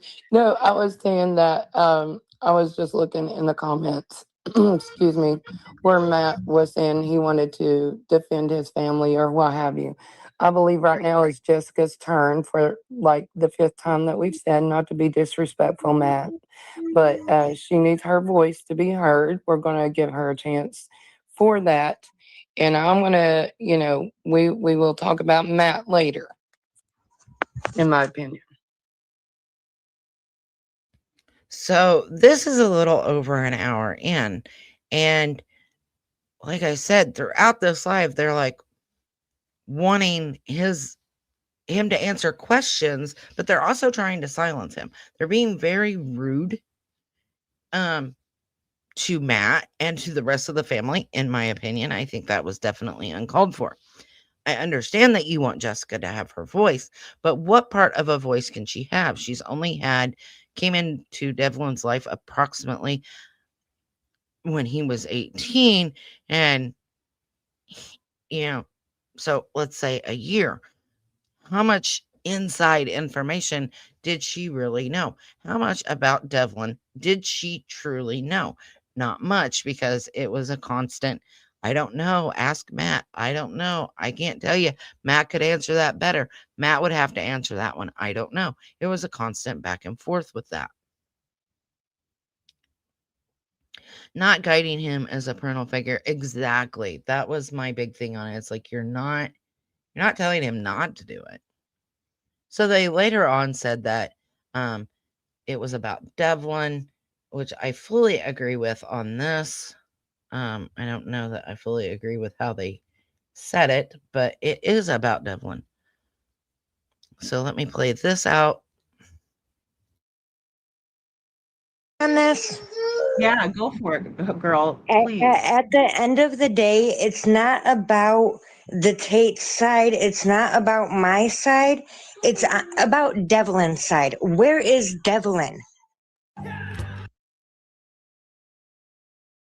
So I have to agree there. Where is Devlin? Because it is Devlin. We had that with Sebastian. It was constantly Seth's side against Katie. We have it in the Jack and Lily case. It happens in cases where there tends to be sides, and there should never be sides. It should be about the missing person or the person that was harmed, right? It shouldn't be about sides at any point. But if you want to make it about Devlin and you want to say that, then you need to make it about Devlin. You need to stop with downing his family, right? Stop with downing the Tates. Stop with the bullying of the Tates and Tammy and Matt, right? Make it about Devlin, because he's the one in that matters, in my opinion. And so I do agree that it is about Devlin, but the way they went about it, in my opinion, was wrong. So Robin says, I have a problem with dumb women, especially mothers. Not so much with men, though, because I'm married and expect stupid. Just kidding. Well, some men. As a mom, I would have said, where are you? I'll come get you. Then I would have called a person who would have helped him and not made him nervous, right? Like there were ways about doing this if that was the case. that were safe. But she didn't do it. And he was on probation, so he wasn't allowed to leave the state, but she didn't. Well, you can't leave the state because you'll catch an extra charge, or you can't do this because XYZ. That's what a normal, responsible parent would have done instead of, yeah, I'm just not catching a charge for you. Right. So, like, I have issues with the way that they did that. Or would have gone myself to meet up with him and the family, go get him. Exactly. Maybe she couldn't. She said she's epileptic. She can't drive. I don't know. I don't have proof of that, but I've also heard other things that I won't mention here that she said that has been untrue. But either way, there were other ways about doing what she was wanting to do, but didn't do it. Are his checks still coming in direct deposit, or is any missing, in my opinion? So when Devlin turned 18, he was taken off of SSI. That is actually the next thing on the list to go over. So Devlin was taken off of SSI when he was 18. He was in the process of getting it back. Devlin received food stamps of his own for him, and then other people in the home also received food stamps for them, right? So Devlin's food stamps were for Devlin. Now we will get to some ways of them punishing him. I have my opinions. You guys will have yours, but we'll go over those here in just a minute. I know, right, Kelly? Is be scared to death way before all of that, right? In my opinion, some people can't be parents even when they are a parent. Exactly. She could have taken a bus or a train if she can't drive. There's other options. Exactly. There are other options, but my first thing wouldn't have been, I'm not catching a case for you. My first thing would have been, we need to have you go to court and we'll see if they can transfer you. We'll see if you can come up here legally, right? Like, that's what you would do as a responsible parent. Well, in my opinion, she didn't. She just said he did come down there somehow. Yeah, she didn't. Exactly. She didn't. She did not do it in a safe, responsible manner, in my opinion. So, again, this is Lady Freedom's Real Narratives. I do not agree with most of what happened in this live. It's over 4 hours. The link is in the description if you want to go watch the whole thing. So we're gonna skip ahead to the SSI here, and that's at 1 hour 11 minutes.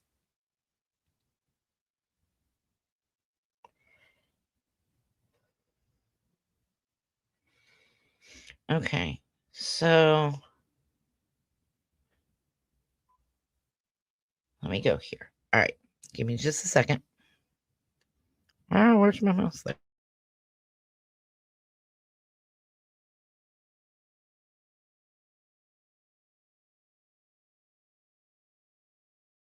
By them, were they collecting money for having him? I can't speak to that. I have no idea if they were getting checks for actually physically having him or not, so I can't speak on that. I do know at one point in time my son did receive SSI, but he was cut off of it. We were talking about him refiling for it, but he did not want to refile for it until he got down here with me. Okay, so I asked the family member that I speak to about this, and she said that, like I said, Devlin was on SSI until he was 18, and then he was dropped. He was in the process of getting it back when he disappeared. And again, Jessica was trying to apply for it in Arizona while his family was trying to apply for it in Michigan. And in my opinion, those canceled each other out and would have made it harder for Devlin to get. Due to it being the same person filing in 2 different states.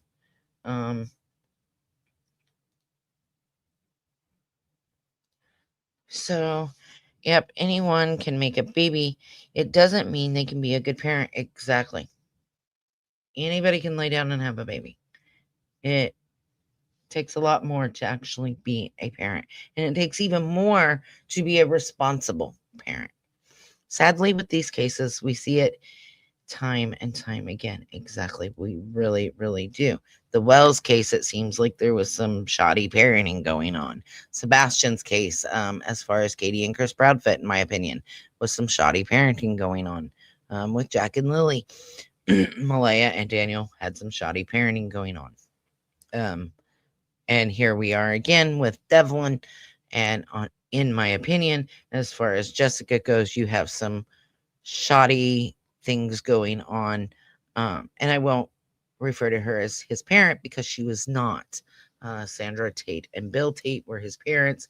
And Bill Tait did pass away. And that was very hard on Devlin because that was his dad. Sadly, I can't have children, but it can't hurt for trying. Hey, there's other ways to be a parent. You can foster, you can adopt. Just because they're not biologically yours doesn't change the fact that you can love a child as your own. When my daughter's at high school, they had to bring home real life baby dolls that cried all night. Yes, I had to do that in high school. That thing was annoying. It cried when it needed changed. And I had to like wake up and do stuff to it, and then I had to like put the key in its back to shut it up, and like it like registered like if you shook it or if you dropped it or if you were rough, all kinds of stuff. Best thing to prepare me to be a parent. It was great at that, but that thing was annoying. That thing was bad. I did not like it, but it did teach me how to be a responsible parent. In my opinion, you got Lady Freedom all wrong. Maybe if you listen to her lives instead of commenting on certain parts and be biased because you are only taking the Tate's side. There are all sides, in my opinion. I can respect that you think that, and I have listened to her lives. But I don't agree with what she did. Now, it's her life. She can run it the way she wants to. She has opinions, and she can have those opinions. I have a differing opinion. Does that mean that I'm going to attack her? No. But I am going to go over the live because I think it is important that we hear from Jessica. However, again, what more can we learn from Jessica, as she was not necessarily in Devlin's life and was out of it for most of his life. So we can have a difference of opinions. Doesn't make either one right. I have a different opinion than her. She has a different opinion than me. And we can be adults and we can discuss it. Not necessarily together, but I have the right under fair use to play this and discuss my feelings on it. Well, it's exactly. My daughter came into my room crying. She was so tired. I know, it was horrible. I did not have family at that time. Like I was on my own, and it was horrible. It was horrible. I did not have anybody to rely on. I could not hand it to mom and be like, take this thing. I saw on TV, but we didn't have classes like that way back when. No, we didn't. It's amazing what they have now. Yeah, I mean, it teaches.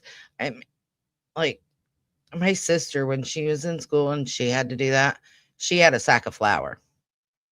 And I remember her being very mad because she goes, I'll just buy another sack, and then when this one gets destroyed, I'm like, oh no, I don't think that's how it works. But I had the actual baby doll, so yeah.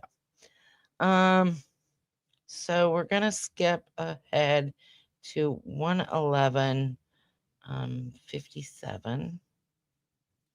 So this is where she talks about when she came back into Devlin's life. I did not come back in contact with my son until 2 weeks after he turned 18.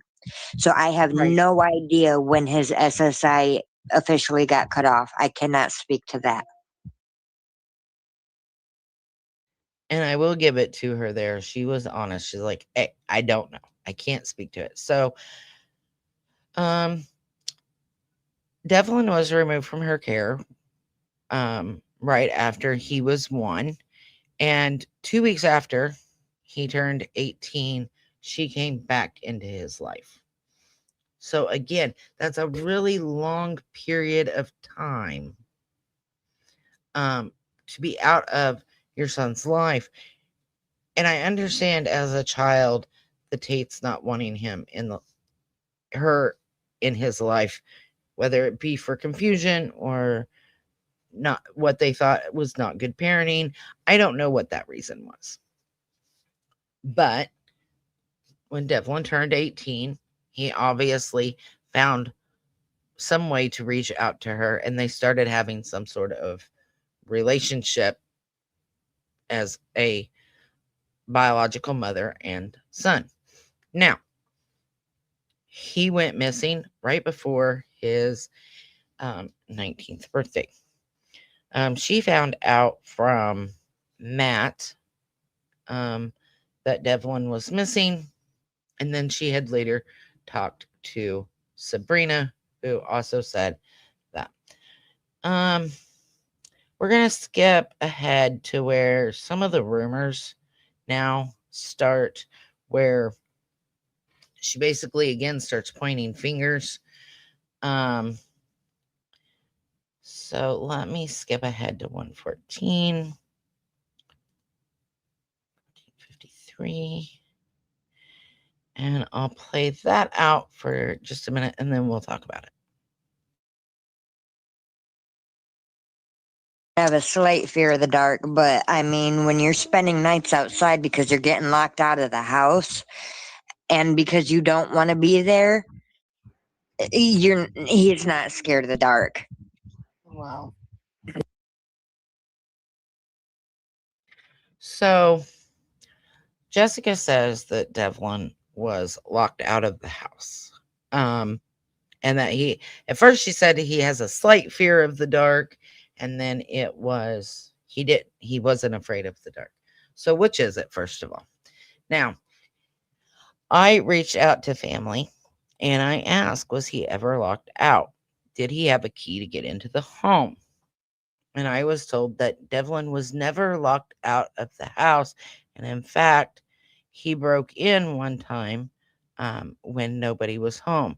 That nobody in the home, except for one person, has a key. None of the other adults in the house have a key. Now, Matt actually responded. Let me go up. Oh, I didn't put it in there. Okay, so let me find that screenshot real quick. Give me just a second to find that screenshot because Matt says that Devlin was never locked out of the home. So it's not just one person that has said it in the family. It's more than one. So when people say I'm being biased, it's not that I'm being biased. I've got more than one person telling me the same thing. And when I have more than one person telling me the same thing, I'm going to tend to believe that it's true. So let me, just a second here, guys. Let me find that screenshot.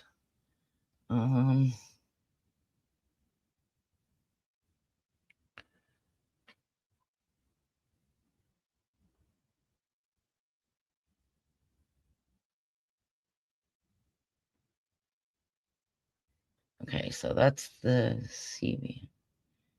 This one. I thought I had this one marked, but I didn't. So give me just a second to find this. Okay, that's the FAS one.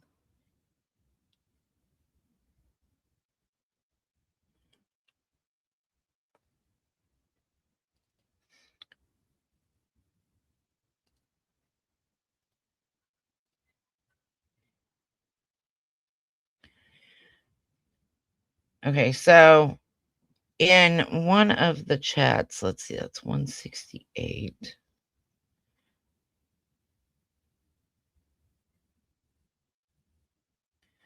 So he says that Devlin did have a fear of the dark. Okay, I'm not finding it right off the bat.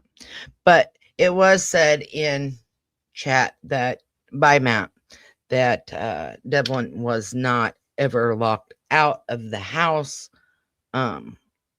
So again, when I have more than one person telling me the same thing, I'm going to go with that, right? As opposed to somebody who, by their own words, were not in Devlin's life, except for maybe really the last year of it.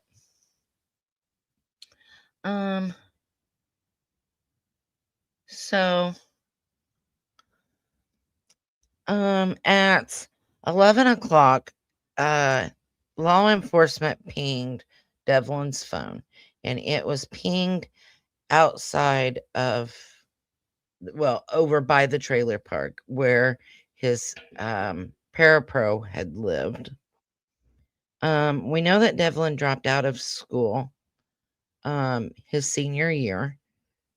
I'm going to assume, and like I said, this is an assumption, but that it was due to most likely bullying and having a hard time keeping up with his learning disabilities.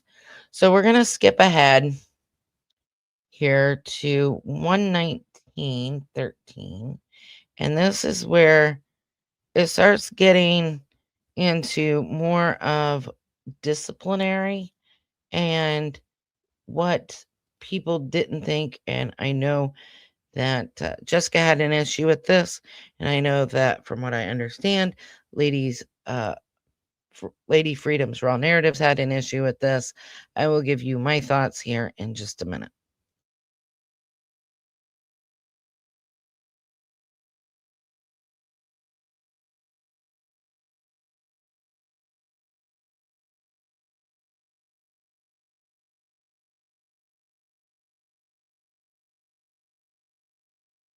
With YouTube Premium,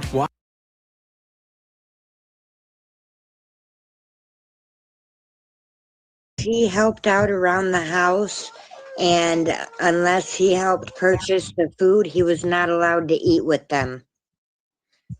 He had to do things around the house and do pretty much what they told him to do, or he was not allowed to eat with them. If he did not help around the house and do what they told him to do, he was also not allowed to use the electricity. Before Sabrina, Will, and Sabrina's baby moved in, Devlin was in the back bedroom.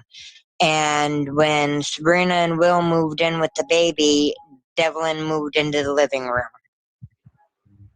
He was sleeping on the floor in the living room, or in the recliner that he was pushed into about 3 days before he went missing.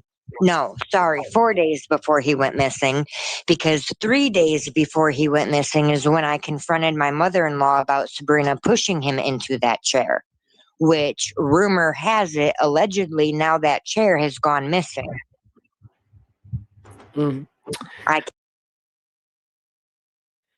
Okay. So, yeah, I need to get premium, but I haven't. Okay. So, Robin, what? OMG. Okay. So, let me go back to my notes so I can show all these screenshots. So, let me show this one. No, let me show this one here. 149.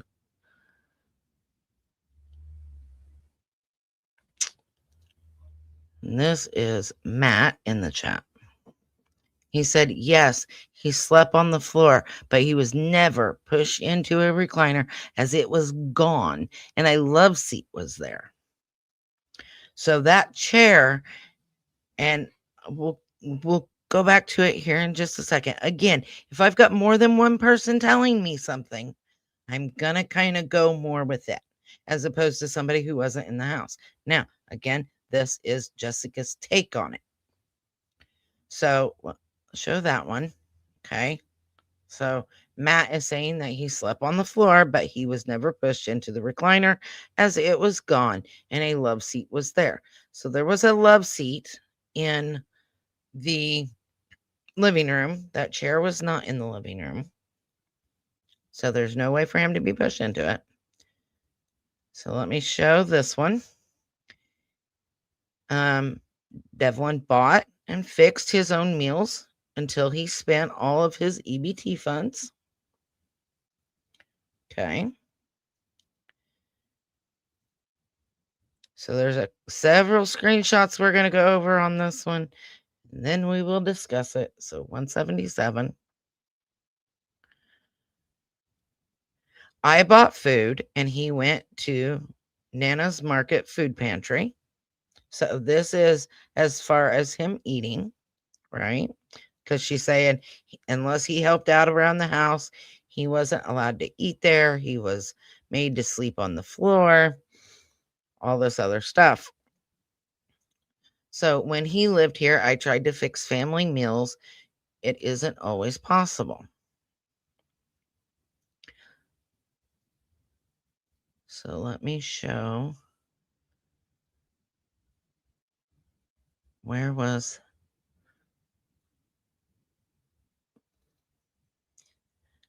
Because I just seen another one that I wanted to show. So give me just a second here, guys. New folder.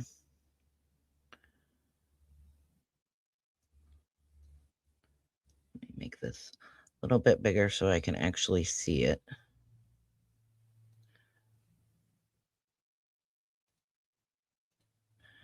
Okay, so that's talking about his curfew. So let me show this one, because it was also said that at one point he slept in a recliner outside. Matt was in the comment section saying that never happened, that he never slept in a recliner outside.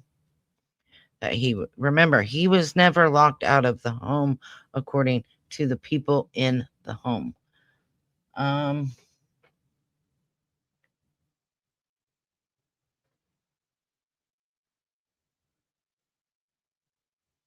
my guys, I just seen it a second ago.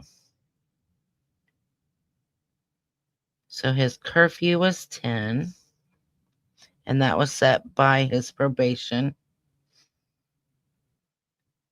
Okay, so I can't find it now. So anyway, back to that one. Got that, go to there. So let's open up this first one. So Devlin got his own EBT card. This is family, with his own monthly allotment of like $296. Sabrina got hers. She got hers. Devlin blew through his on junk food and drinks. So Sabrina and I sat down with him and told him that we'd give him a list of things that he could buy for the household in the line of groceries: spaghetti sauce, garlic bread, hamburger bread, eggs, etc. Or he could buy and prepare his meals separate. That is what he chose to do. He was told he couldn't eat with us then. Now, keep in mind, Devlin is 18 years old. They are trying to make him understand and teach him responsibility of budgeting, things like that. I did that with my son. He would get food stamps. I'd say, okay, you can waste your money, even with his check that he would get from the state. I'd say, okay, this check is for your living.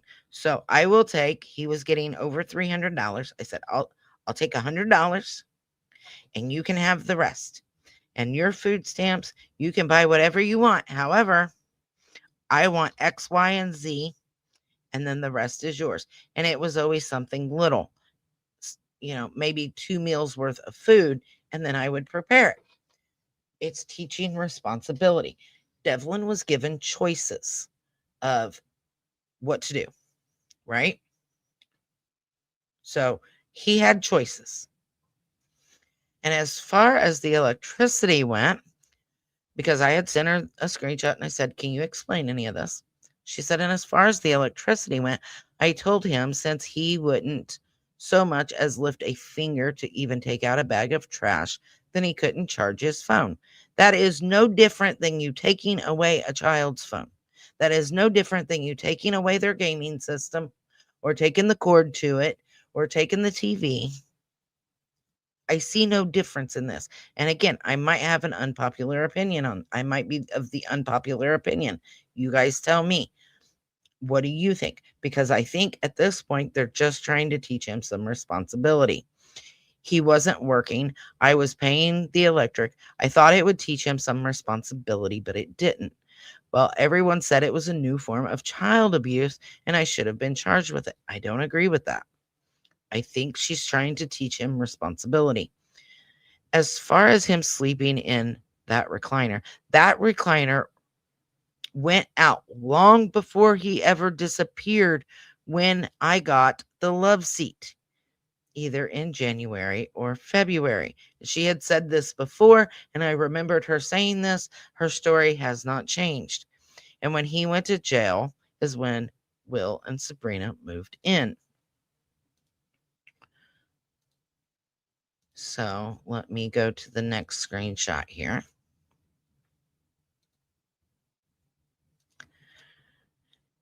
And I said, okay. And she said, I don't know. She didn't know because of what he went to jail for, if he would be allowed back around them, because he had stolen money from them and stuff like that. So she wasn't sure if the courts were going to allow him back. That is why Sabrina and Will and the baby took the back room. Now, mind you, there's still the love seat or the floor or other ways of him sleeping. Now, there was a love seat that he could sleep on. And yeah, I don't know what the judge was going to say about it when he got out. He had nowhere to go but here. But then Will, Sabrina, and the baby were here, and the only place left for him at that point, because they didn't know if he was going to be allowed back, was either the love seat, the floor, or the smaller child's bed when he wasn't there. He didn't sleep on the love seat because he refused to change his clothes. And I had said, how is that abuse? Because you're just teaching responsibility. And she said, because they felt that it was abuse with him having disabilities. According to a lot of them, I shouldn't have let him out of the house alone. Like I told you, I went through a lot of crap after he disappeared. She spent a lot of nights blaming herself, crying and not eating. Like I told her, she cannot blame herself. She did not cause his disappearance. Now, Matt has told us he could sleep on the love seat. The other family member has told us he could sleep on the love seat. And at one point, and we'll get to it a little bit further down, is Devlin didn't exactly have the best hygiene. Okay, he didn't, have the best hygiene. So he didn't sleep on the love seat because he wouldn't change his clothes. He wouldn't shower. Things like that. If I come to your home and I refuse to shower and I'm out walking all day and sweating, and I come in and I say, I'm going to lay on your love seat and go to sleep, but I'm not going to shower or change my clothes or any of this other stuff, are you going to want me to sleep on your love seat? Probably not. So he had the choice of a bed. He had the choice of the floor, and he was revoked the right to the love seat for the most part. I'm sure they still would have let him sleep on it if he'd go take a shower. He was given choices. And that's what you do as a responsible parent, is you give choices. And what that child chooses to do is then on them. And you have to teach your children responsibility. Things like budgeting. Things like, if you want X, Y, and Z, then you need to do A, B, and C. So I actually asked, I said, I don't have a screenshot of this, and I can show my screen, but I don't want to because of other messages. But I said, what were Devlin's chores around the house? Helping take out the trash, put away the clean dishes, feed and water the outside animals. He didn't really have that much to do, but he didn't want to help with any of it. He even lied to his mom and said that he fed and watered the animals the morning that he left when he didn't. He also had to help carry water jugs um, to the water shelf. But his only daily chore that he had was feeding and watering the outside animals. And if he did that, then he was allowed to charge his phone and things of that nature. Right? Like he still had the TV, he still had lights, he still had all this other stuff. He just wasn't allowed to charge his phone at the house because he wouldn't do his chores. So you guys tell me, what do you think about that?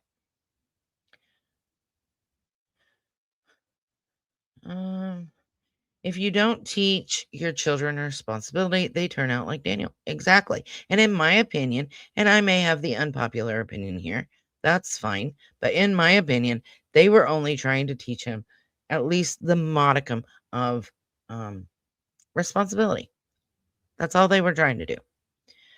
Right? From when my kids were little, I used to show them how to budget because schools didn't teach the basics of life anymore.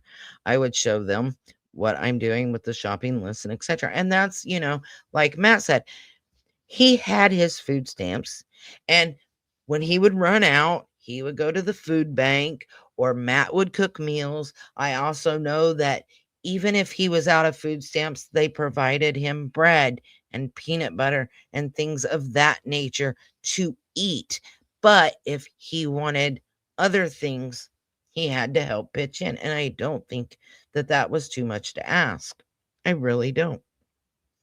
Kelly, I'm going to watch the rest on TV. My head is splitting, but I can't type on the phone, so I'm not going far.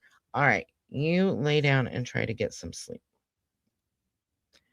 I do the same, but find it hard to read or type on the phone. So, what do you guys think? Because I feel like they still provided him food. They gave him choices, if you want to pitch in $20, $30 for, a couple meals out of your 200 and whatever dollars, then, we'll do it that way. If not, then you need to buy and purchase your own things and cook it yourself. Or, these are the things. You can sleep in a bed. You can sleep on the floor. You can sleep in the love seat. But to sleep on the love seat, you need to take a shower and have decent hygiene. And he didn't do it.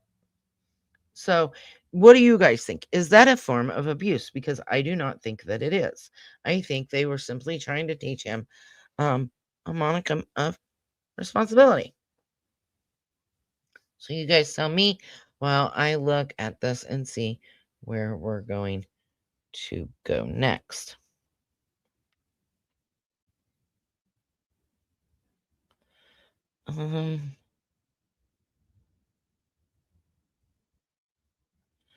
So at 2:06. 2:06:46.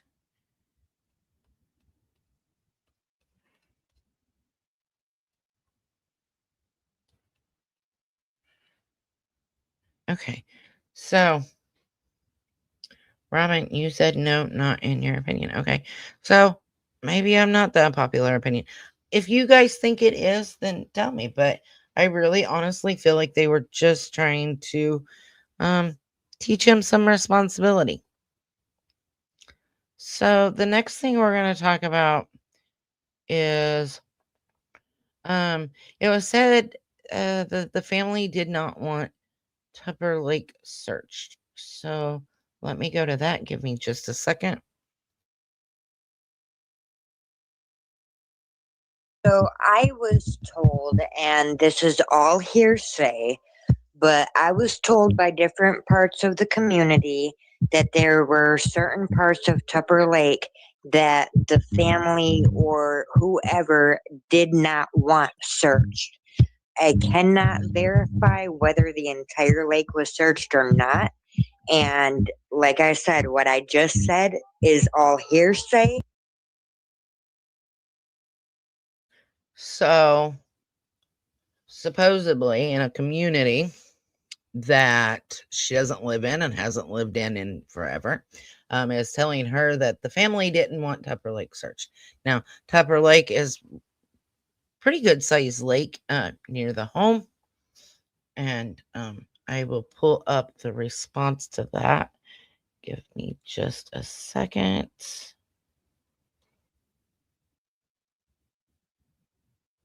Oh yeah, I need to hit that too. Okay, so screenshot 105.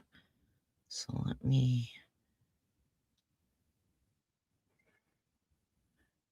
screenshot 105. There it is. So Matt said that the family hasn't told anyone not to search the lake. It was also said that that lake is not on private property. It is a public lake, so it could be searched. So again, he's defending his family here and saying, no, you've got it wrong. You're being told wrong. And he's trying to clear things up.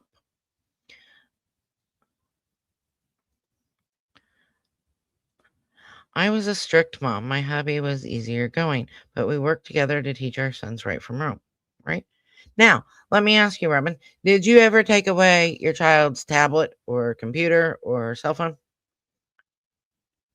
or TV? It's important that everyone is taught to be responsible for their actions, in my opinion.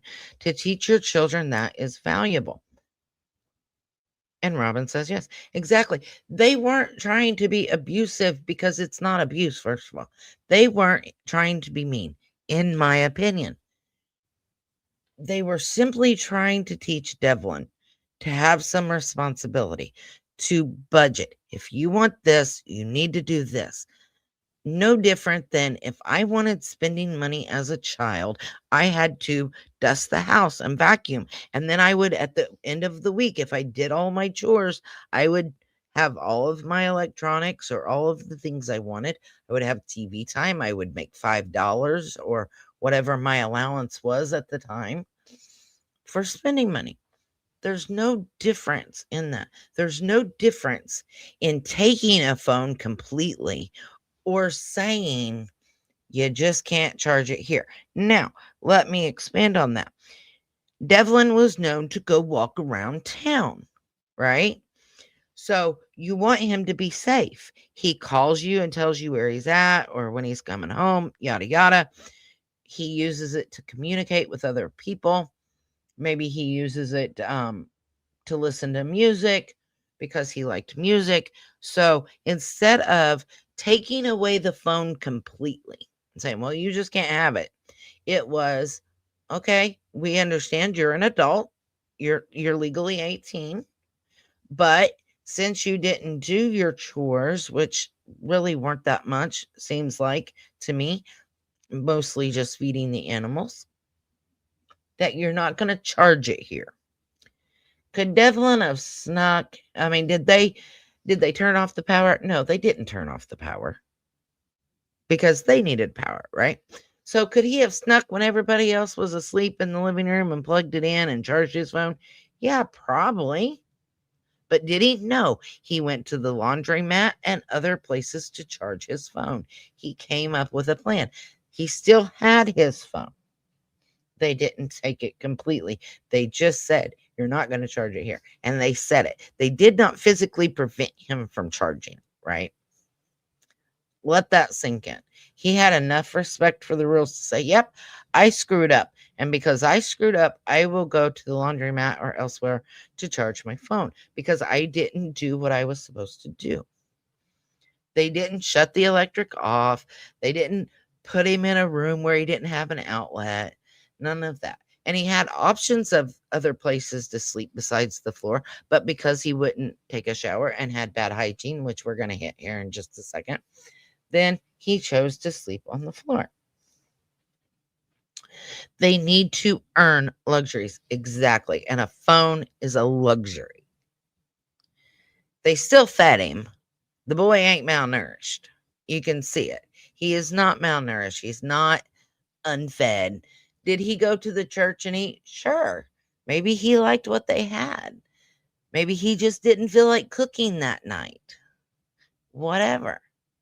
Like, so much has been put into, oh, well, they made him buy his own food or they wouldn't let him eat. That's not how it is when you actually dig down and you look at it. And again, when I have more than one person telling me the same story or relatively the same story, I'm going to believe it over somebody who was not actually an active part of their life. You talk to him, I'll say every other day.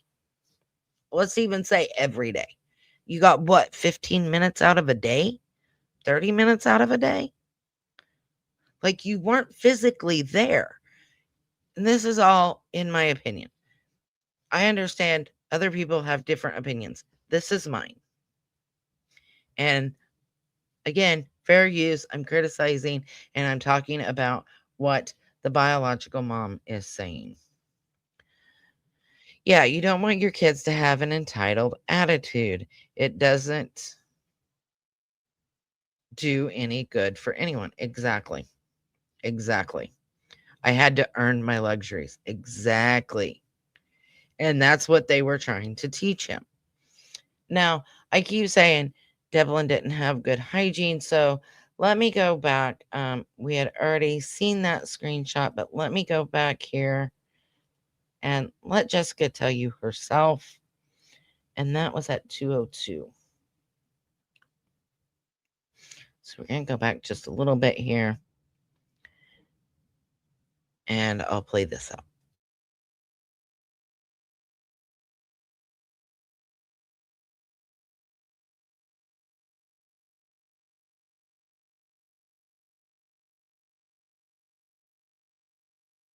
Swimming, or could he swim? My son cannot swim. Devlin had a really bad hygiene issue. And I was telling him, that's not gonna fly with me. I live probably about 4 blocks away from the Colorado River. And I flat out told him, that's not gonna fly with me. If you don't bathe in my house, I'll take you down to the river and I'll throw your ass in the river. You'll bathe that way. And he goes, "No, Mom, you can't do that. I can't swim." So, which is more harmful? Telling a child who has told you he can't swim that if he doesn't take a shower or a bath, you're going to throw him in a river. Or telling a child, if you don't take a bath or a shower and change your clothes, you're going to sleep on the floor or in your little cousin's bed, as opposed to sleeping on the love seat. Right? Like, come on. It was not abuse. It is not abuse. They are simply trying to teach him, if you want this, this has to be done, in my opinion. One of my sisters cooks entirely different means every night for husband and kids, not me. I cook one meal that's suitable for everybody. Screw multiple meals. My mom used to tell me I'm not a line cook. You either eat it or you starve. And our generation, that's how it was. Now, Tammy is of the older generation. Yes, she is his sister. Yes, Devlin was 19. Tammy, I believe, is in her 50s. So she is of that generation that you either eat it or you starve. She is of the generation that taught responsibility the way she's teaching it to Devlin. And in my opinion, that's all she's trying to do. Again, in my opinion, Lady Freedom's Raw Narratives, I think, has a different opinion on that. But that is mine. Now, again, the lake was searched. Hold on just a second, guys.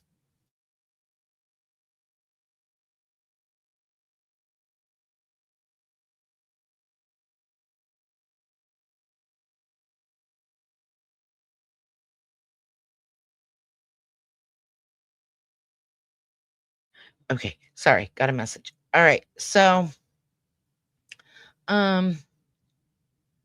So it was asked about because Devlin was at the trailer park, and he was near the Parra Pro's home. If she was caught on the Ring camera to that, for because she has a Ring camera, was he caught on it? And the answer to that was no. So again, the last actual ping on his phone was 11 p.m. near the trailer park, where he was seen talking to two people and was hesitant about getting in a vehicle. So that's kind of all I wanted to cover. Again, that was Lady Freedom's Raw Narratives. Her link is in the description if you want to go watch the whole live and hear Jessica talk. They do talk about other things, but those are just the things that I wanted to go over tonight. So Robin says, I had for a bit when my eldest decided to become a vegetarian. Oh, the different meals. So I'd do like one veggie lasagna and one meat, but it was still lasagna, right? Like you cooked two, but it was still lasagna. So I count that as one meal. Even though you did a veggie one, which I've heard is really good. I was at the hospital the other day and this lady, the nurse, she was telling me that she had brought veggie lasagna and that she was really upset because they had cake in the break room. And she was telling me how she made her veggie lasagna and it sounded really good. So next time I do veggie lasagna, that's probably what or next time I make lasagna, I thought about making a veggie one because it sounds really good. So Robin, tell me if it's any good. And you might shoot me a Facebook message and tell me how you make yours, because I don't know. She said she takes I think she said zucchini instead of noodles. She uses zucchini, like thinly sliced zucchini instead. And everything else is kind of the same, just instead of, she doesn't use the meat, which would be perfectly fine with me because I don't really eat a lot. I eat more meat than I used to, but I'm really picky. But I think veggie lasagna instead of like lasagna noodles having zucchini would be really good. Was there a reason that he had bad hygiene, meaning a problem, or he just didn't want to shower? So my understanding is he just didn't want to shower. Whatever. He just chose not to. It's not that he couldn't. He just chose not to. From my understanding. Two of my daughters became vegetarian when older. I did same, cooked one thing minus meat. Yeah, but that's still cooking one thing, really, in my book. Yeah, same way. Whatever my mom made us, we either ate it or starved, right? I don't know how many times I heard that growing up. Eat it or starve. And this one time, I looked straight at my grandpa and I said, I will starve, because he made liver and onions. And mind you, I grew up on a farm. And so the liver that my grandpa went to cook was bad. But my grandma was not home to stop my grandpa from cooking it. So he took an onion, he sliced it up, he put it in the pan, and then he put this liver that he thought he had thawed out in the pan, which it was thawed, but it had at that point gone bad. And he's like, this is what I'm making for supper. You either eat it or you don't eat tonight. I said, I will starve tonight. I'm not eating that. My grandma completely understood when I told her. It was horrible. And to this day, I can't stand the smell of liver and onions. Some people with mental health issues don't want to get in the shower. Hygiene can be an issue. I think it was just that he didn't want to. I mean, I don't know if there was a reason. I don't know. Maybe I'll ask the family if there was a reason, because I didn't think to ask that, but I will. It is so delicious. From what I understand, it is. I will. My recipe is so good. I can use zucchini too. Yeah, you'll have to shoot me a list. My granddaughter got her phone taken away several times. Somehow he gave her more because one beeped while I was talking to her. LOL. She was busted. She had 3 phones. Oh, snap. She said, fine, take this one. I still have one. Yeah, I think I probably would have been beat if I did that. But again, I mean, that goes back to it. you're just trying to teach responsibility, right? Like, you're not doing it to be mean. And to take away a phone instead of just, you can't charge it here, makes more sense to me of saying you can't charge it as opposed to taking it away.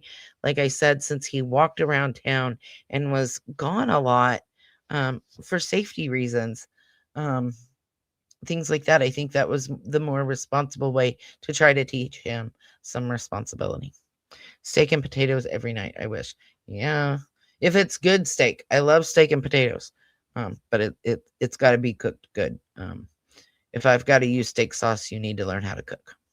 I didn't mean to say he gave her more. I meant they gave her phones, her friends, old phones kids have.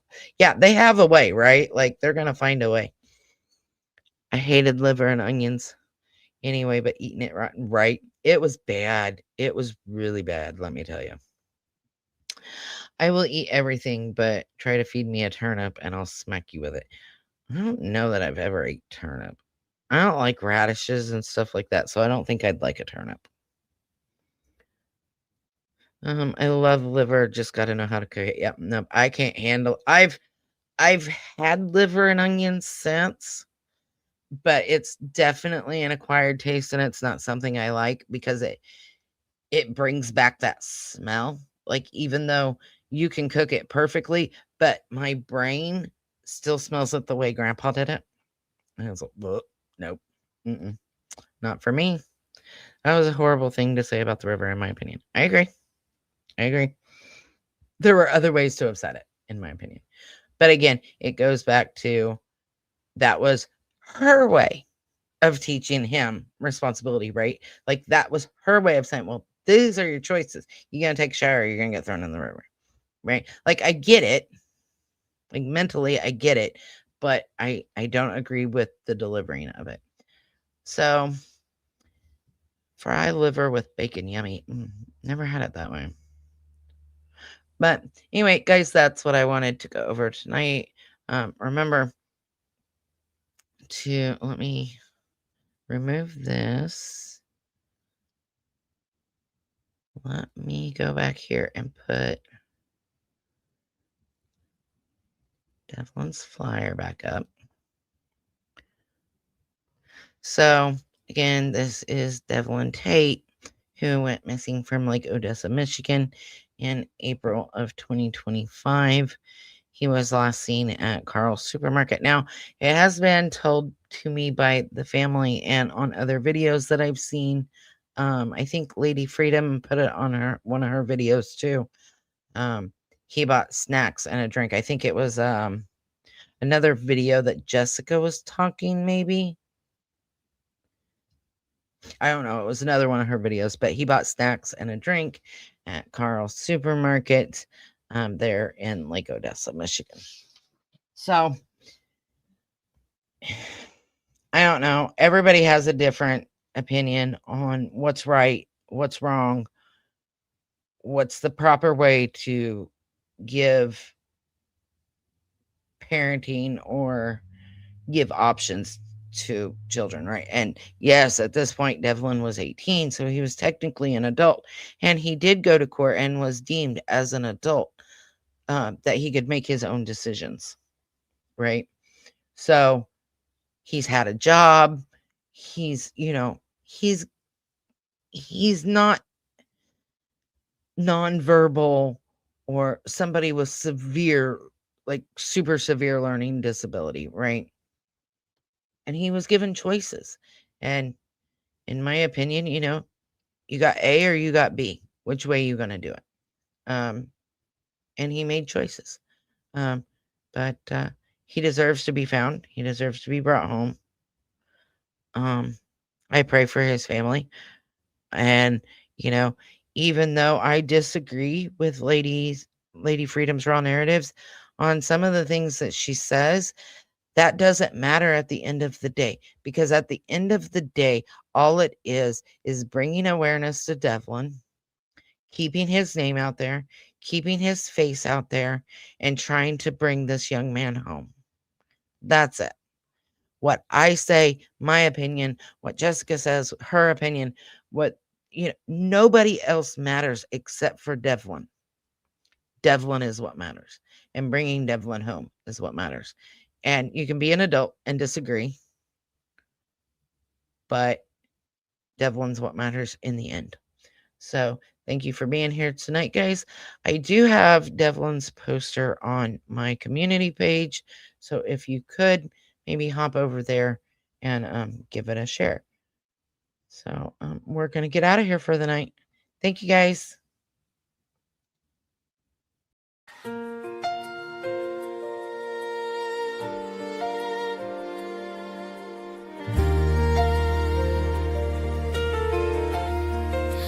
No amount of time will make us stray. We'll keep searching through the darkest day for every soul that's lost or gone. We'll fight until the break of dawn. American justice stands so tall. We won't rest until we found you. For all the lost, both the near and far, you're in our hearts. You're who we are.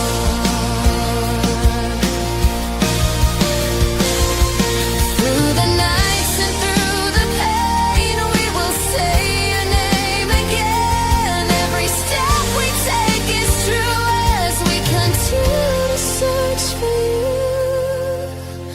American justice stands so tall. We won't rest until there is justice for all. For all the lost, both near and far, you're in our hearts. You're who we are.